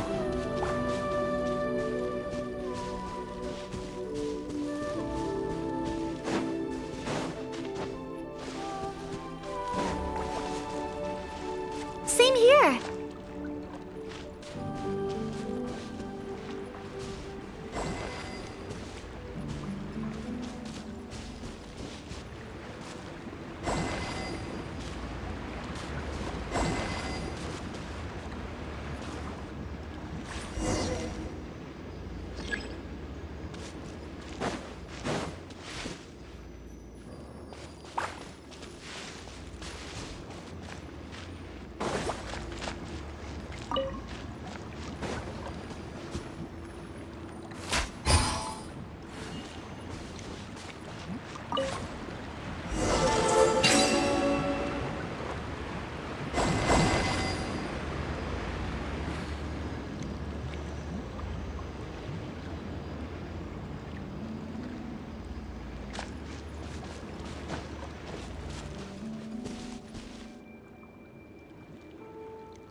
It worked!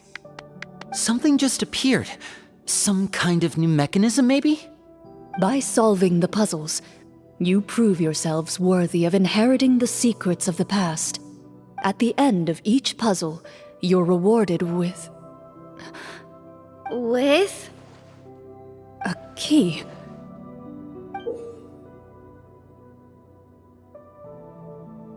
Oh, it must be the key to the big door. Huh? This is one of the Marechaussee Hunter keys that are passed down from generation to generation. It looks just like the one Master passed down to me. It is said that 4 keys in total are required to form the final, complete key. And it seems like we just collected 3 of them. That must mean... Huh? What's wrong? You hear a few strange noises. Suddenly, all the torches in the ruin go out at once. Huh? What's going on? Did we fall into another trap? For the sake of immersion, please close your eyes, everyone. Without the torches, the space is now completely dark, and you cannot see anything.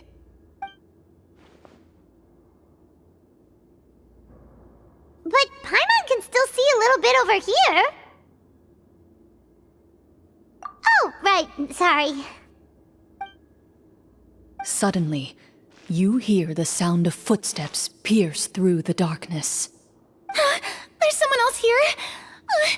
Oh, this is so unsettling. I can't see anything. I've been discovered then. Wait, that voice, it's... You recognize the voice as belonging to the guard who led you to this place. It appears he now covets the treasure for himself, and has come to stake his claim. Oh, so this is just part of the script. Then I can probably relax. Well, if we can't see anything, that means we can't fight to the fullest of our abilities. Should we retreat for now? Judging by the way he's holding his sword, he must be a real Marachose hunter. But this isn't part of the script. Retreat? That's not the hunter way. If it's dark for us, then it's dark for him. We choose to fight. Your choice is noted.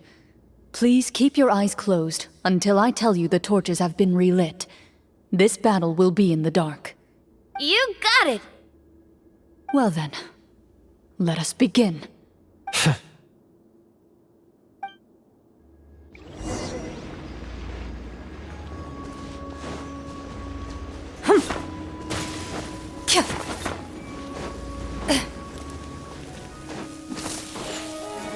Where evil lurks, shoot on sight! I'd like to try to hit him with my sword. Your strike is successful! Is he still standing? Goodness, he sure has a lot of HP.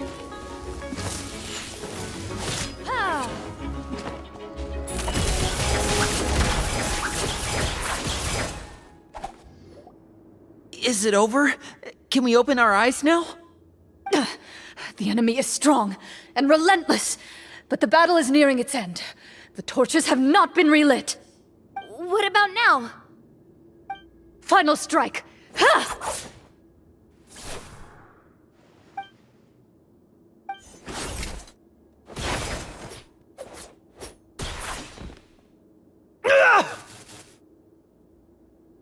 Well, did we get him?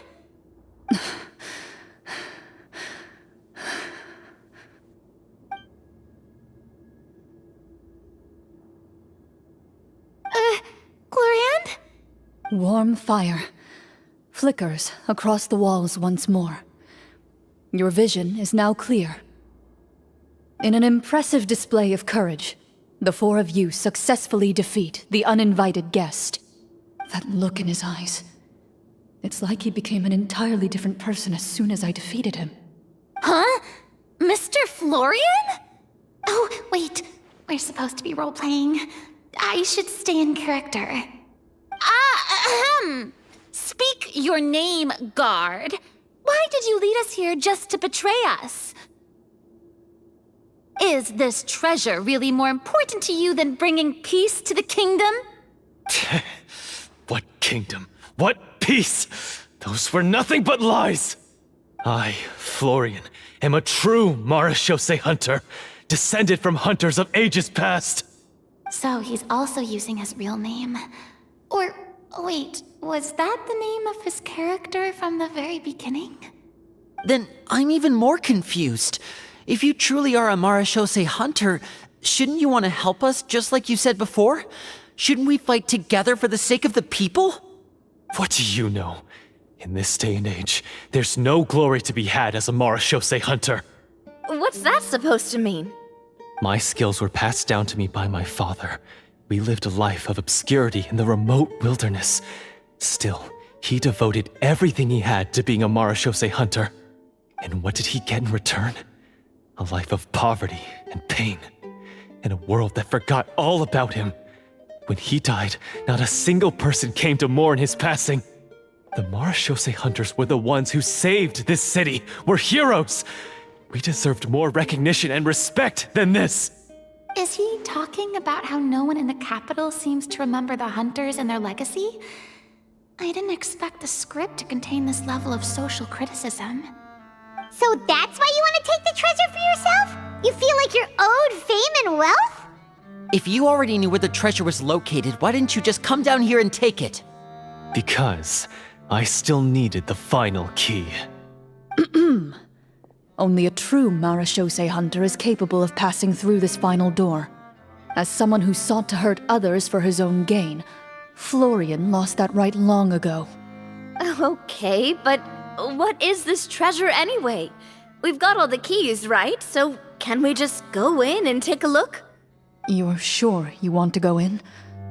We've been talking about it for so long, of course we want to see what's inside. And we've already defeated Florian, right? So he won't try to take it from us anymore. Pesky brats. Watch yourself. Then let's open the door together. All right. Your choice of action is confirmed.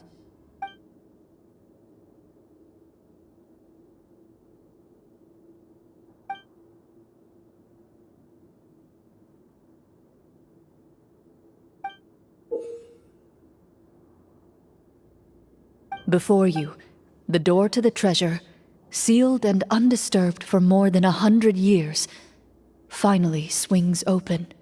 You hear the shrill wail of the door hinge as it rotates for the first time after years of disuse, almost like a sleeping giant letting out an extended yawn. You get the impression that the secrets buried behind this door might be just as heavy as the sound you just heard. It's open! Come on, let's go in! Paimon wants to see what's inside! Ooh, me too! Ugh, uncovering hidden treasure is the most exciting part of adventuring. What do we have here? Uh-huh. A stone tablet? And some shabby weapons? You call this a treasure vault? Looks more like an abandoned warehouse! Maybe the troupe ran out of budget at the end?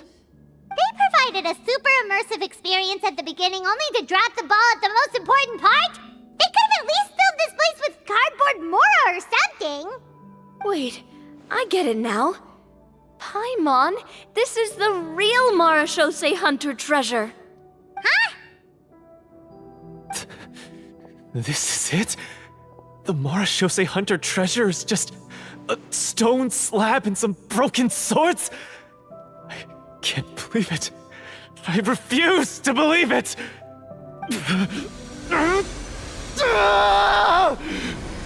Whoa, are you okay? The Marachose Hunter before you appears to suffer a serious mental breakdown. He needs to leave the room for a moment to collect himself. One of you seems to understand the significance of the treasure already. If the rest of you wish to follow suit, you may remain here in the meantime and explore your surroundings.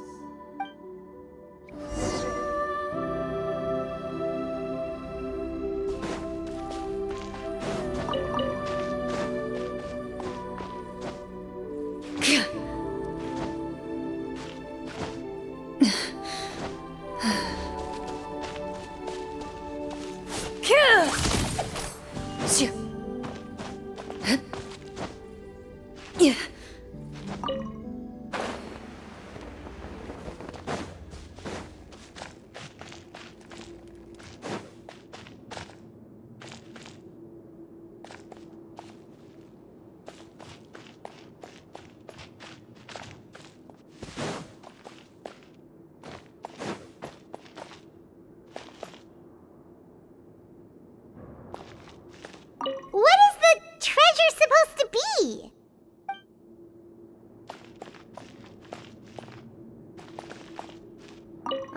The names on the tablet. The old and broken weapons. Walter.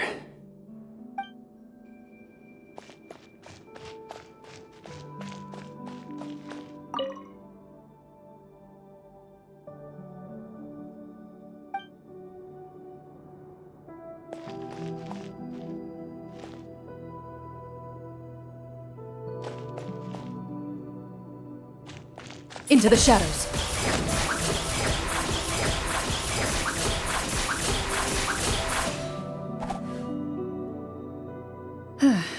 So, how are you doing? Feeling any better? What just happened? Do you remember how you got here? Or what happened to your body just now? I remember now. I brought you here because I wanted to... The explosives in the cave! You mean these? Huh? How did you... I could tell something was off the moment I stepped into this cave, so I kept an eye out. I've already dismantled the whole thing. So the strongest champion duelist in all of Fontaine saved the day once again. Guess I shouldn't be surprised. It would seem your skills as a Marashose hunter are as sharp as ever. I deserve some answers, don't you think? Tell me why you wanted to lure me here. Everything you said earlier sounded like the truth. Luckily, your monologue was dramatic enough to convince my friends you were just role-playing. I don't know. I just always felt like there was something in my heart that didn't belong to me. Something agitated and angry. Who knows? Maybe it was my own anger all along. I could never really tell. The feelings about my father and the other Marashose hunters are real. It just wasn't fair. I was angry, bitter that no one remembered them or praised their accomplishments. I don't know when it started, but at some point, my anger came to completely consume me. At that point, I remembered the legend my father used to tell me. The one about the treasure. But if the treasure was all you cared about, why plant all those explosives? Wouldn't they just destroy the treasure and bury you along with it? I can't remember. My head is a mess. It felt like there was this voice telling me to eliminate the hunters, but now it's gone. From your description, I suspect you were dealing with a devorator. A devorator? Oh, your master... your father, I mean, never talked about it? It was a kind of monster that was active several centuries ago. No, I've heard of it. I'm just not sure why you suddenly... Wait, it can't be. The seal! The seal? My family has served as Marashose hunters for many generations. But the title and swordsmanship weren't the only things passed down over our line. There was a seal as well. My father instructed me to always watch over that seal and maintain it regularly. He said it had been passed down over a truly ancient age, and protecting it was our clan's most important duty. But I neglected that duty after he died. I finally decided to come down and check on it one day, and that's where my memories become fuzzy. The Devorator would be a formidable adversary for any mortal being, even ones as capable as the Hunters. If you lacked the power to completely destroy it, you could easily fall prey to its influence and corruption. In light of this, some Marashose hunters chose to seal the Devorator away, in the hopes that a permanent solution would come with the passage of time. I heard it has the power to amplify the obsessions and desires in people's hearts, to the point where they overtake you entirely. It would seem I'm not just lacking in skill with a blade, but in mental fortitude as well. And yet, you were able to retrieve 3 of the 4 keys. If I remember correctly, each was entrusted to a respected and capable hunter. How did you manage it? One of them belonged to my father. The second I stole from a different hunter. And the third...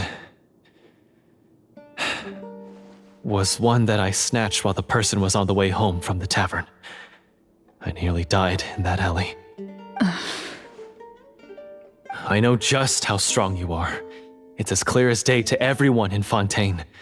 I observed you from dusk to dawn, but could never find any opportunity to sneak up on you. I never even saw you drink a single glass of liquor. The only way I could think to obtain that last key was to lure you here using your hobby, and then... Oh, I get it now. That monster, it wanted to bury you here alongside the treasure. I won't comment on anything else, but the script was good. Well, I did pour my heart and soul into it. The stories my father used to tell me about the glory of the heroic Marashose hunters and how they came to be forgotten. It's more than just a story. Huh? You're proud to be a hunter. You're still holding onto that part of yourself, no matter how small. I have done so many despicable things. I have nothing to be proud of. Then explain the purpose of the evil sorcerer in your story.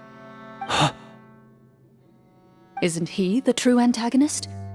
The one who sought nothing but his own gain, and used the people as pawns to attain it? In your heart of hearts, he was the one you truly wanted to defeat. But I've already tainted my sword. I no longer have any right to... Wake up, Florian. Remember how you introduced yourself earlier. Do you really think the hunters acted out of a desire for honor and glory? Or to be loved and acknowledged by the people? What did your father teach you about our order? You do not wield your sword for yourself, but to protect those you serve. There's nothing special about a blade. It's the intentions of the wielder that matter above all else. Do you still not understand? Even after seeing the treasure for yourself? The contents of that room, they represent the true legacy the hunters left behind. You're right. I am a Marashose hunter. It's time for me to redeem, no, to finally serve the people I vowed to protect all along. I wouldn't be so quick to push aside the need for redemption. I know. That's a charge I won't bother to defend myself against. Good. Then, come with me, and help me see the script through to the end. Huh? See the script through to the end? But there's no more script left. Never finished it, huh? No, I mean, I wrote the script with the sole purpose of luring you all here. There was no reason to write beyond this point. Then we'll just have to keep writing it. The evil sorcerer still needs to be defeated. You mean the Devorator? Are you saying I have to make up the rest of the script as we go along? Is that really so hard? You've already written most of it. Surely you can write an ending where the hunters win and justice prevails. I'll be there to help you too. You aren't afraid your party will fall into danger? I know what my friends are capable of, and they're all quite skilled. Besides, I need their help. Then, are you going to tell them the truth about all this? I don't intend to spoil the fun. Sometimes, protecting dreams and fantasies is more important than exposing the truth. Don't you think?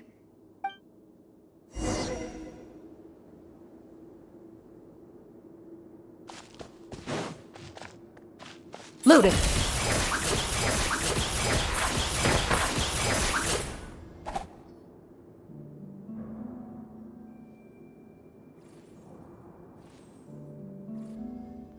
They're back! That took a while. Ahem!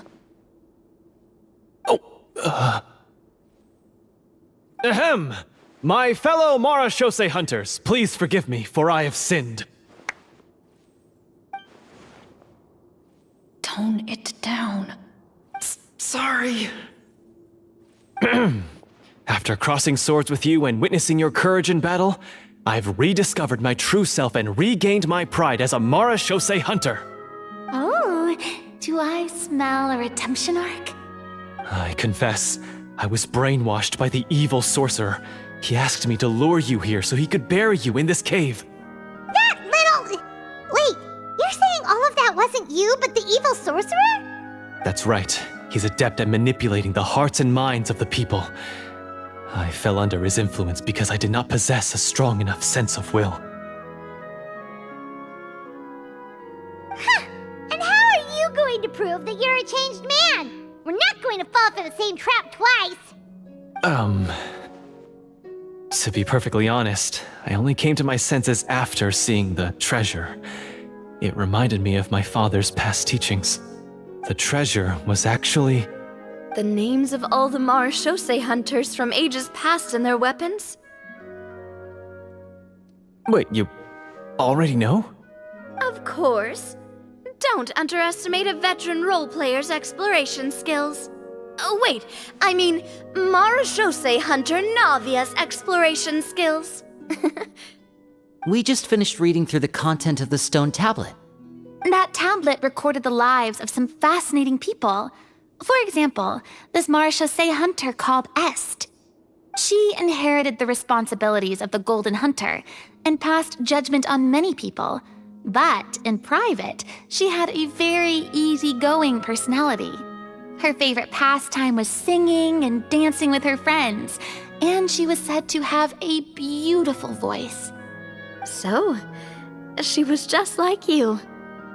Oh, You really think so? Well, when you put it that way, I suppose I also have a few things in common with this Walter. Working as an executioner, he supposedly used a countless number of tricks to confound his enemies in battle.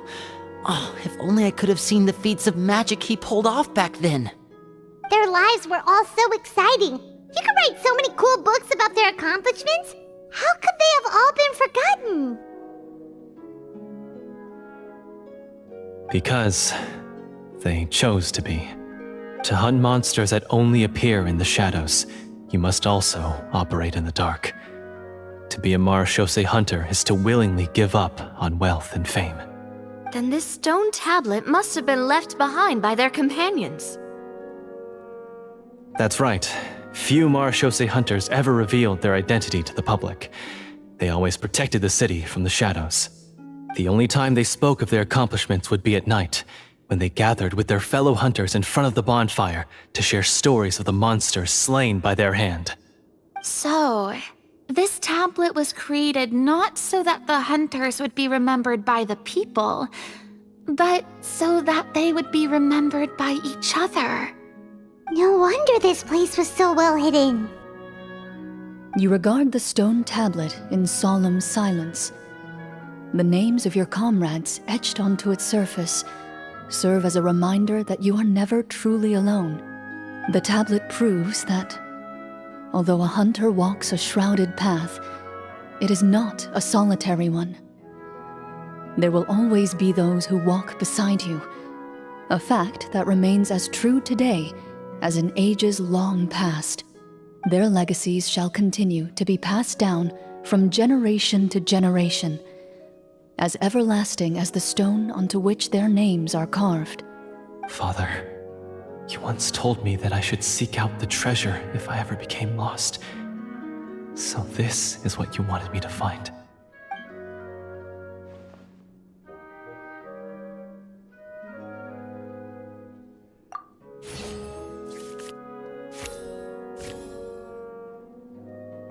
His eyes are sincere, and his words ring true. You can tell that every word he spoke just now came from the bottom of his heart. I implore you, everyone, please give me a chance to make up for all I've done. Allow me to fight alongside you and defeat the evil sorcerer that threatens the peace and prosperity of everyone in this kingdom. Well, I say we let you join. Sounds good to me too. Everyone makes mistakes. What matters is what you do to make up for them. I have no objections, but Mr. Florian, do you even know how to defeat the evil sorcerer? When he took over my mind, I gained some insight into his thoughts. Every time I thought of the treasure, he reacted with a strong sense of fear. Huh? He's afraid of the treasure? But there's nothing here except some broken weapons and the stone tablet. What if the secret's hidden inside these weapons? GM, permission to investigate.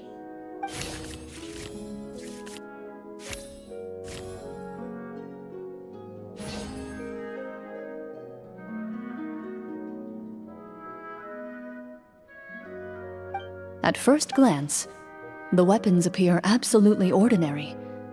But as you observe them, you notice a faint energy emanating from within. These blades have slain countless monsters. Though it's been a long time since they were used in battle, their edges remain sharp, as if they're simply waiting for the next worthy hunter to carry on their legacy. So basically take these with us, right?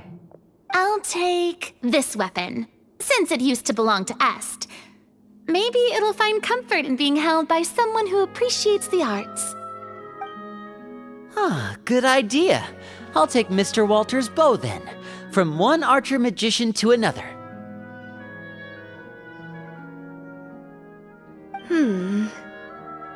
Paimon's gonna pick a cool weapon too!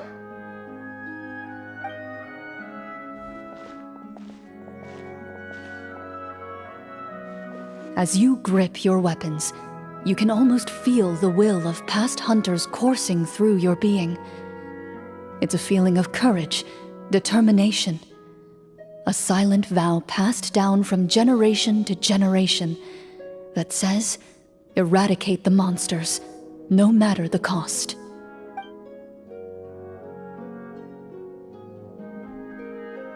Mr. Florian, do you know where to find the evil sorcerer? I was able to see his surroundings when our minds were connected. I believe he's currently hiding out at the church in the kingdom. We must be extremely careful. He's spent so long living among monsters that he's now taken the form of one. He will not be easily defeated. Then why don't we explore some more and try to find some higher level gear? We don't want to just fight him and lose, right?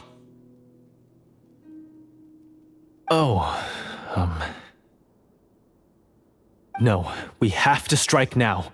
He was greatly weakened when I managed to break out of his control. If we let him rest, he might have time to escape. I agree with Mr. Florian. We've got to act while we have the advantage. Don't forget, the people of the capital are counting on us. Yeah, now that we've got a plan, there's no point in waiting. The longer this drags on, the worse it will be for everybody. Yes, that's what's called...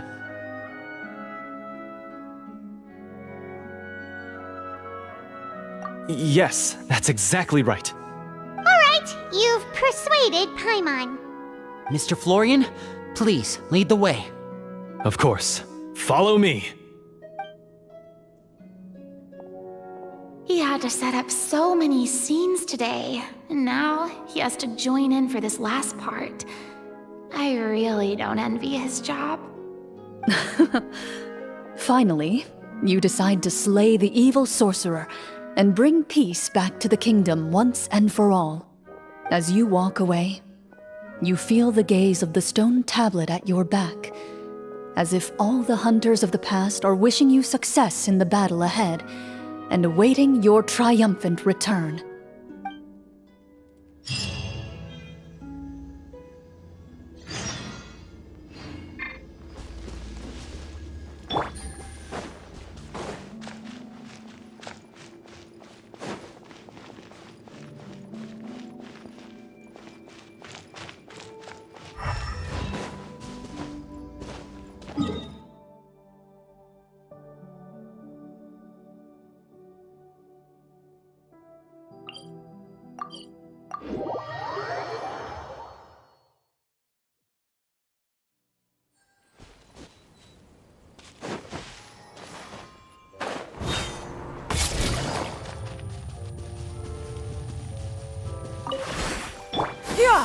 Skyward!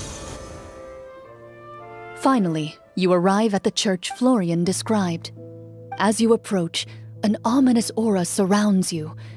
You get the sense that your enemy is close at hand. How strange.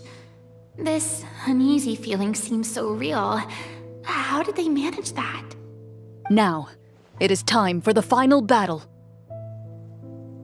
Let's go!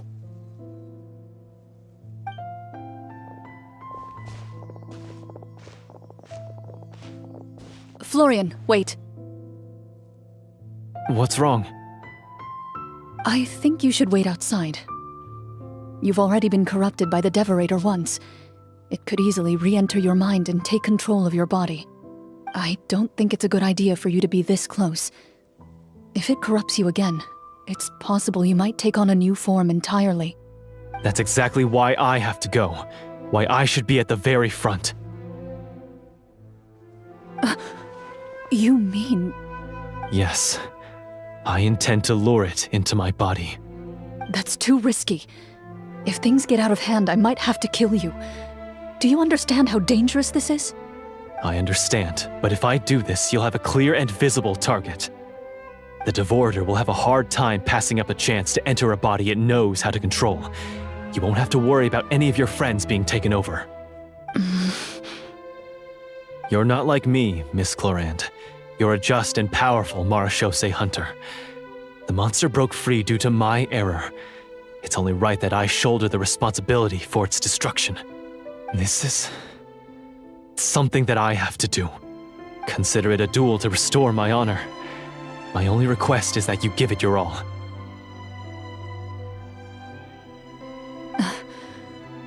I understand.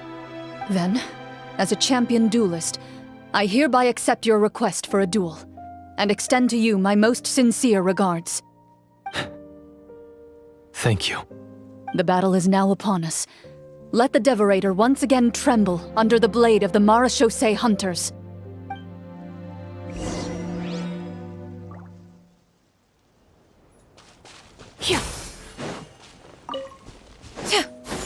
Skyward! Scatter!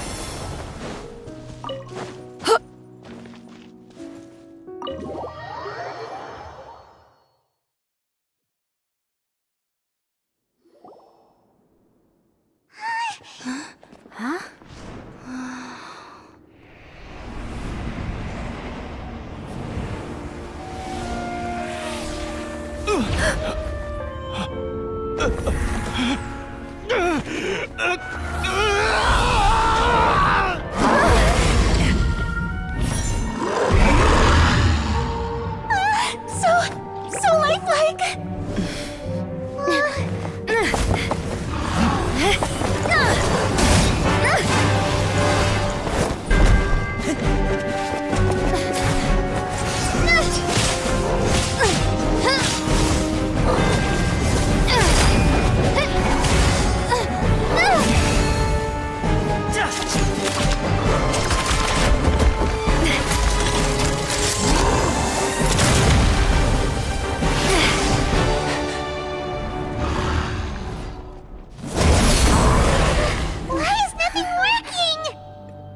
This foe is not invincible.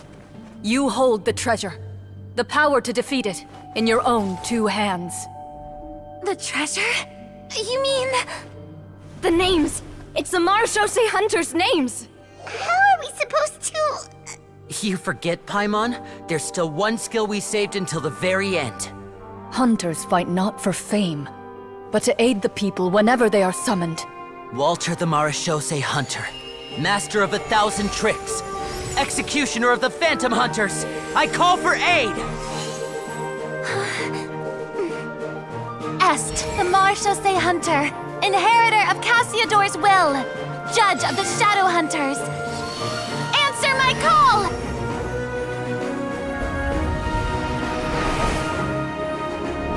Petronia, protector of justice and order. The hunter I respect the most. Thank you for saving my friend, the best one I'll ever know. Please, lend us your strength!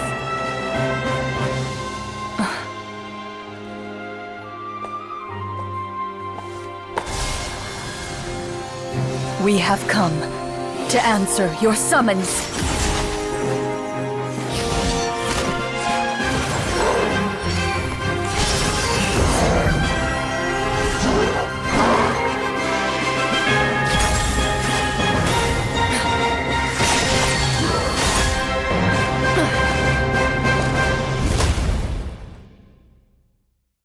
And so, the monsters were eradicated, and the sorcerer was defeated. Peace soon returned to the capital. Those in the court, manipulated by the sorcerer, also recognized the errors of their ways. Some remembered the names of the heroes who saved their kingdom, but others simply continued their lives none the wiser. Such is the story of the Marechaussee Hunters. They pursue the phantoms in the darkness and exterminate all who pose a threat. They will always protect the city and those within it, even should all memory of their accomplishments be forgotten by the very people they serve. I am assuming we've finally reached the end of the script. Yes, you've reached one of the better endings. It's a pretty solid story overall. I thought it was just an ordinary adventure at first, but the further we got into it, the more impressed I became with the production and the plot. That final battle especially. All the effects were super realistic. Oh, right. Yeah, totally. That's a really good point.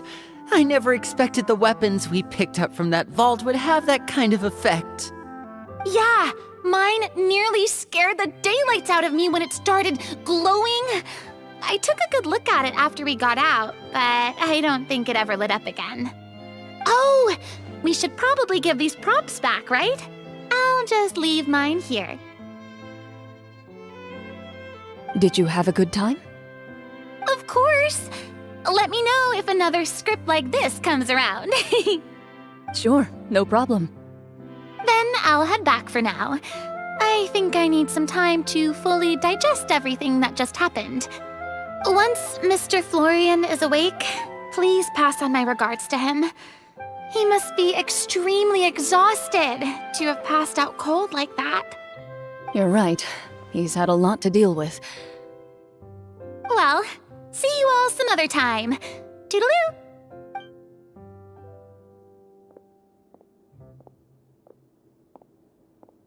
Okay, so, can I ask now, I think it should be fine, yeah.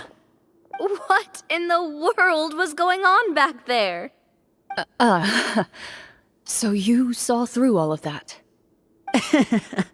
That time in the cave when you told us to close our eyes, it'd be weirder if we didn't notice anything. I was dying of curiosity the entire time. I mean, you did a pretty bang-up job of pretending nothing had gone wrong. Farina actually looked like she thought all of it was planned. Guess none of us wanted to be the one to break the illusion. What are you all talking about? Oh, wait. Don't tell me Paimon never... No, this is all my fault. It's not too late to cover your ears. Here, Paimon, I'll do it for you. Bit late for that, don't you think? You're saying everything that happened back there wasn't actually part of the script?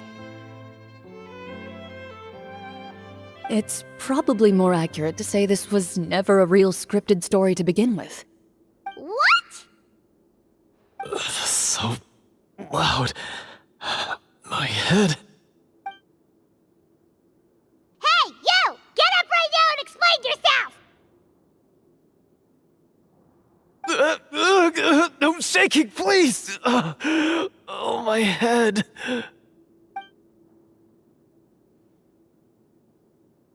Did Paimon just hear that right? You guys made up that whole last part on the spot? It's not nice to lie to people, but Paimon's got to admit that was a really good story, Florian. Oh, and nice improvisation, Clorinde! Yeah, it was like watching a magician improvise a spectacular magic trick after forgetting an important prop. If Paimon knew something was wrong with that vault, she would have floated straight in the opposite direction. Everything was under control. As if you've ever described a situation as being out of control. I'm pretty sure any situation you consider to be easy to handle would scare a reasonable person half to death. Guess I'm just used to it. You must run into a lot of unexpected situations then. That explains why you're so good at coming up with things on the spot. As for you, Florian, I know there's no excuse for what I did. I'll turn myself into the guards at once, confess my crimes, and accept any punishment that comes my way. I would say you've already suffered more than enough. What? You may have been blinded by fame and fortune in the beginning, but your actions during the final battle had proven you to be a true Marechaussee hunter. You'll be far more used to the city above ground than below. Your job as a hunter is more important. But... Of course, you'll still need to take the keys and pay a personal visit to the two hunters you wronged. Prepare to accept any terms they give you as well. Yes, of course. As far as I'm concerned, though, your showing in the duel was enough to prove your honor. Then I'll do exactly as you said. I'll go return those two keys right now. Thank you so much, everyone. I'll do my best to prove myself worthy of the second chance you've given me. I swear this on my name and honor as a Marechaussee hunter. Until we meet again, everyone.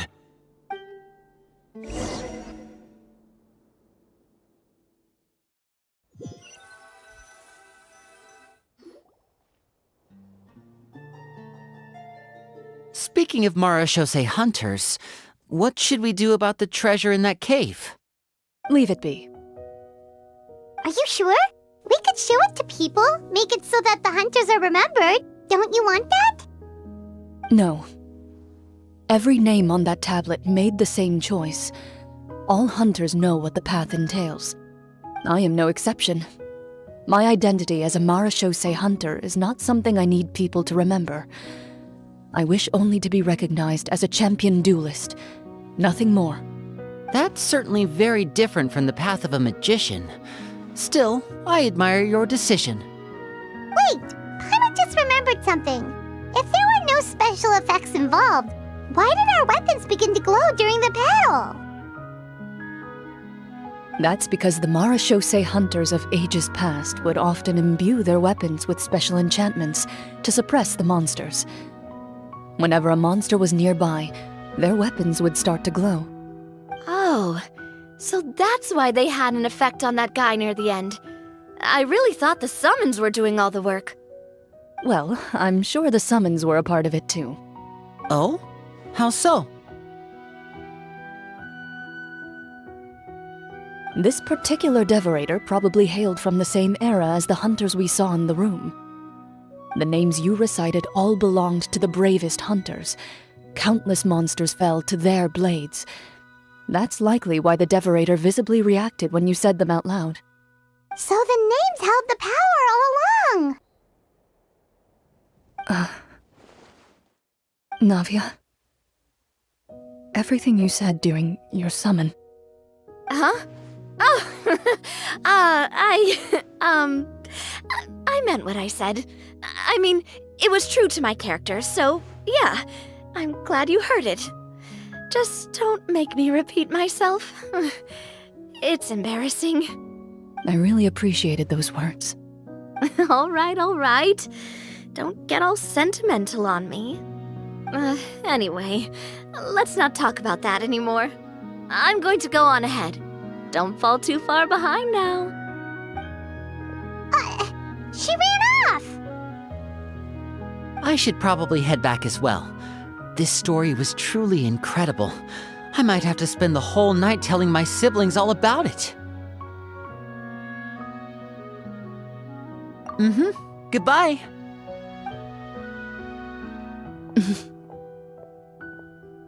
Traveler, should your name and deeds be forgotten, what do you think the significance of your journey will be?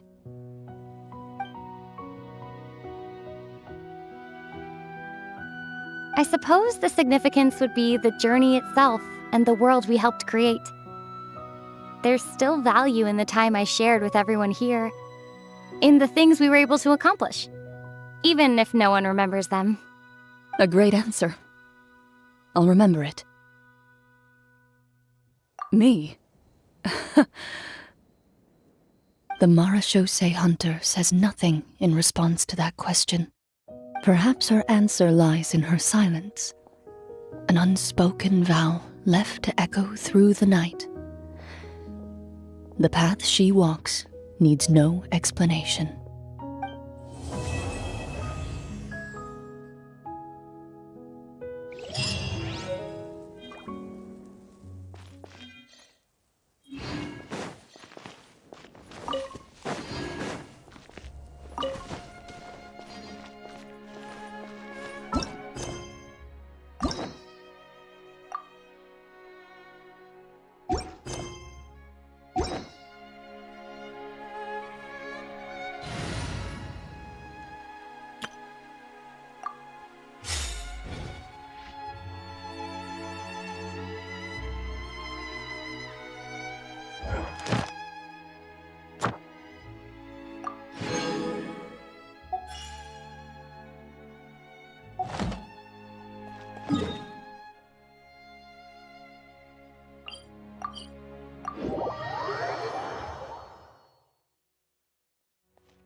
Ad Astra. Thank you for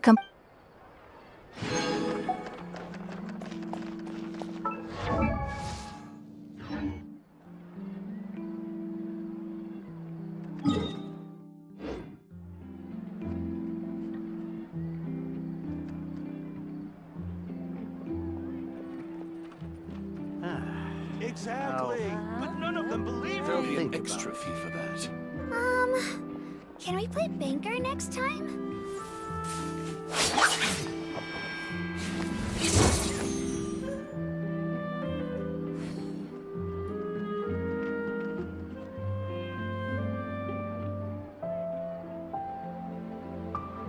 Exactly. But none of them believe There'll me. be an extra fee for that.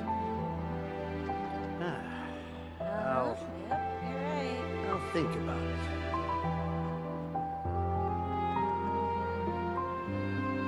I've faced many opponents in my duels. Most of them I defeated. The rest surrendered. No, I have never lost a duel. Exactly. But none of them believed me. There'll be an extra fee for that. Can we play banker next time? Yep, you're right. I'll think about it.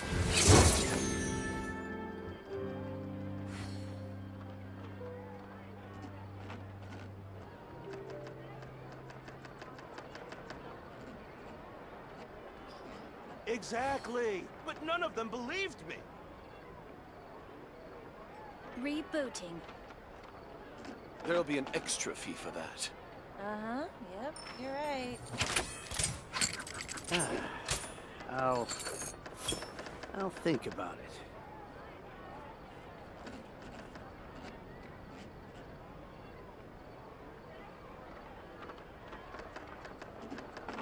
Exactly. But none of them believed me. In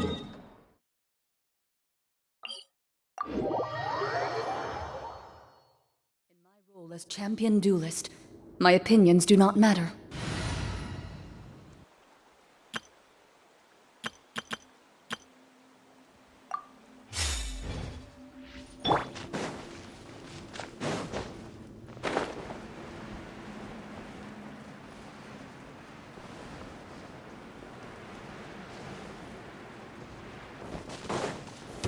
Stabilize!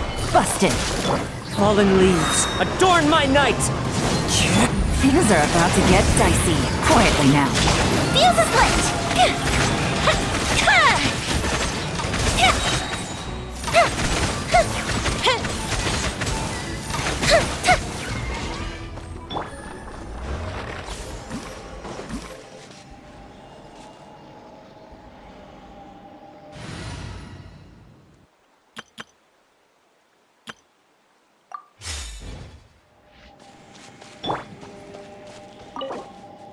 A champion...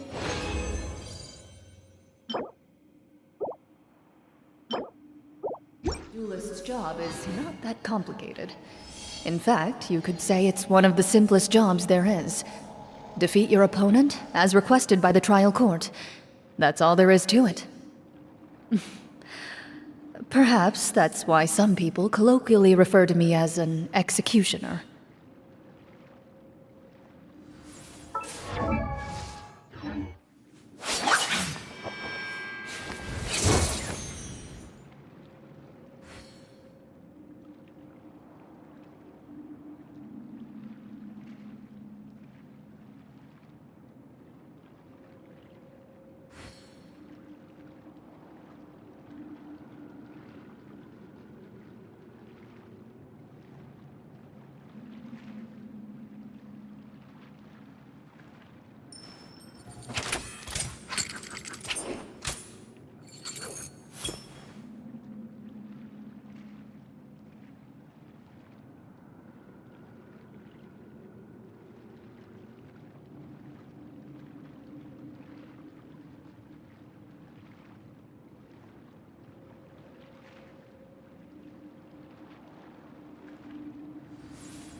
I feel like my eyesight just improved.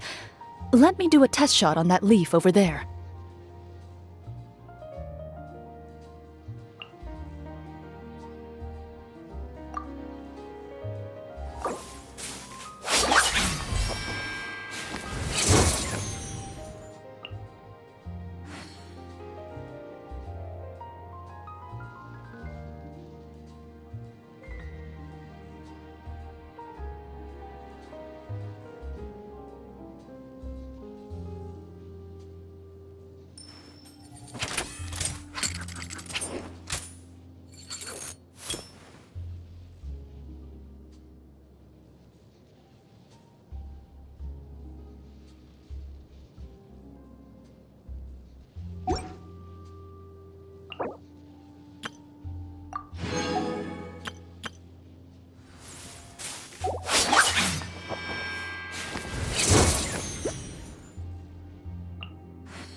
Time itself is a silent song.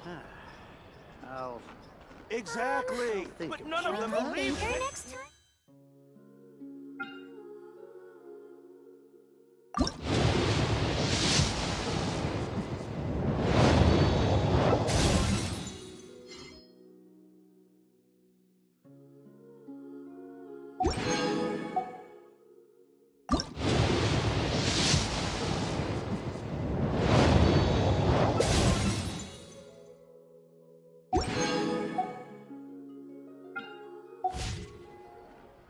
An end to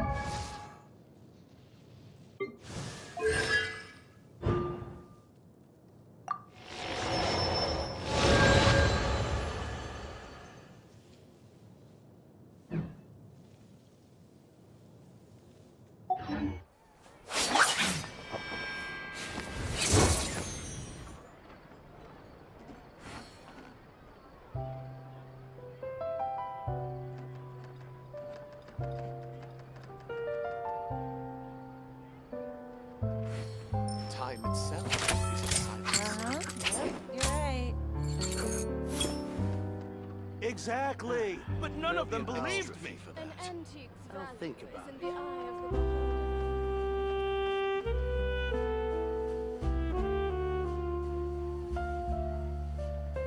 Rebooting. Can we play Finger next time? Time itself is a silent song. Yep, you're right. Exactly! But none of them believed me!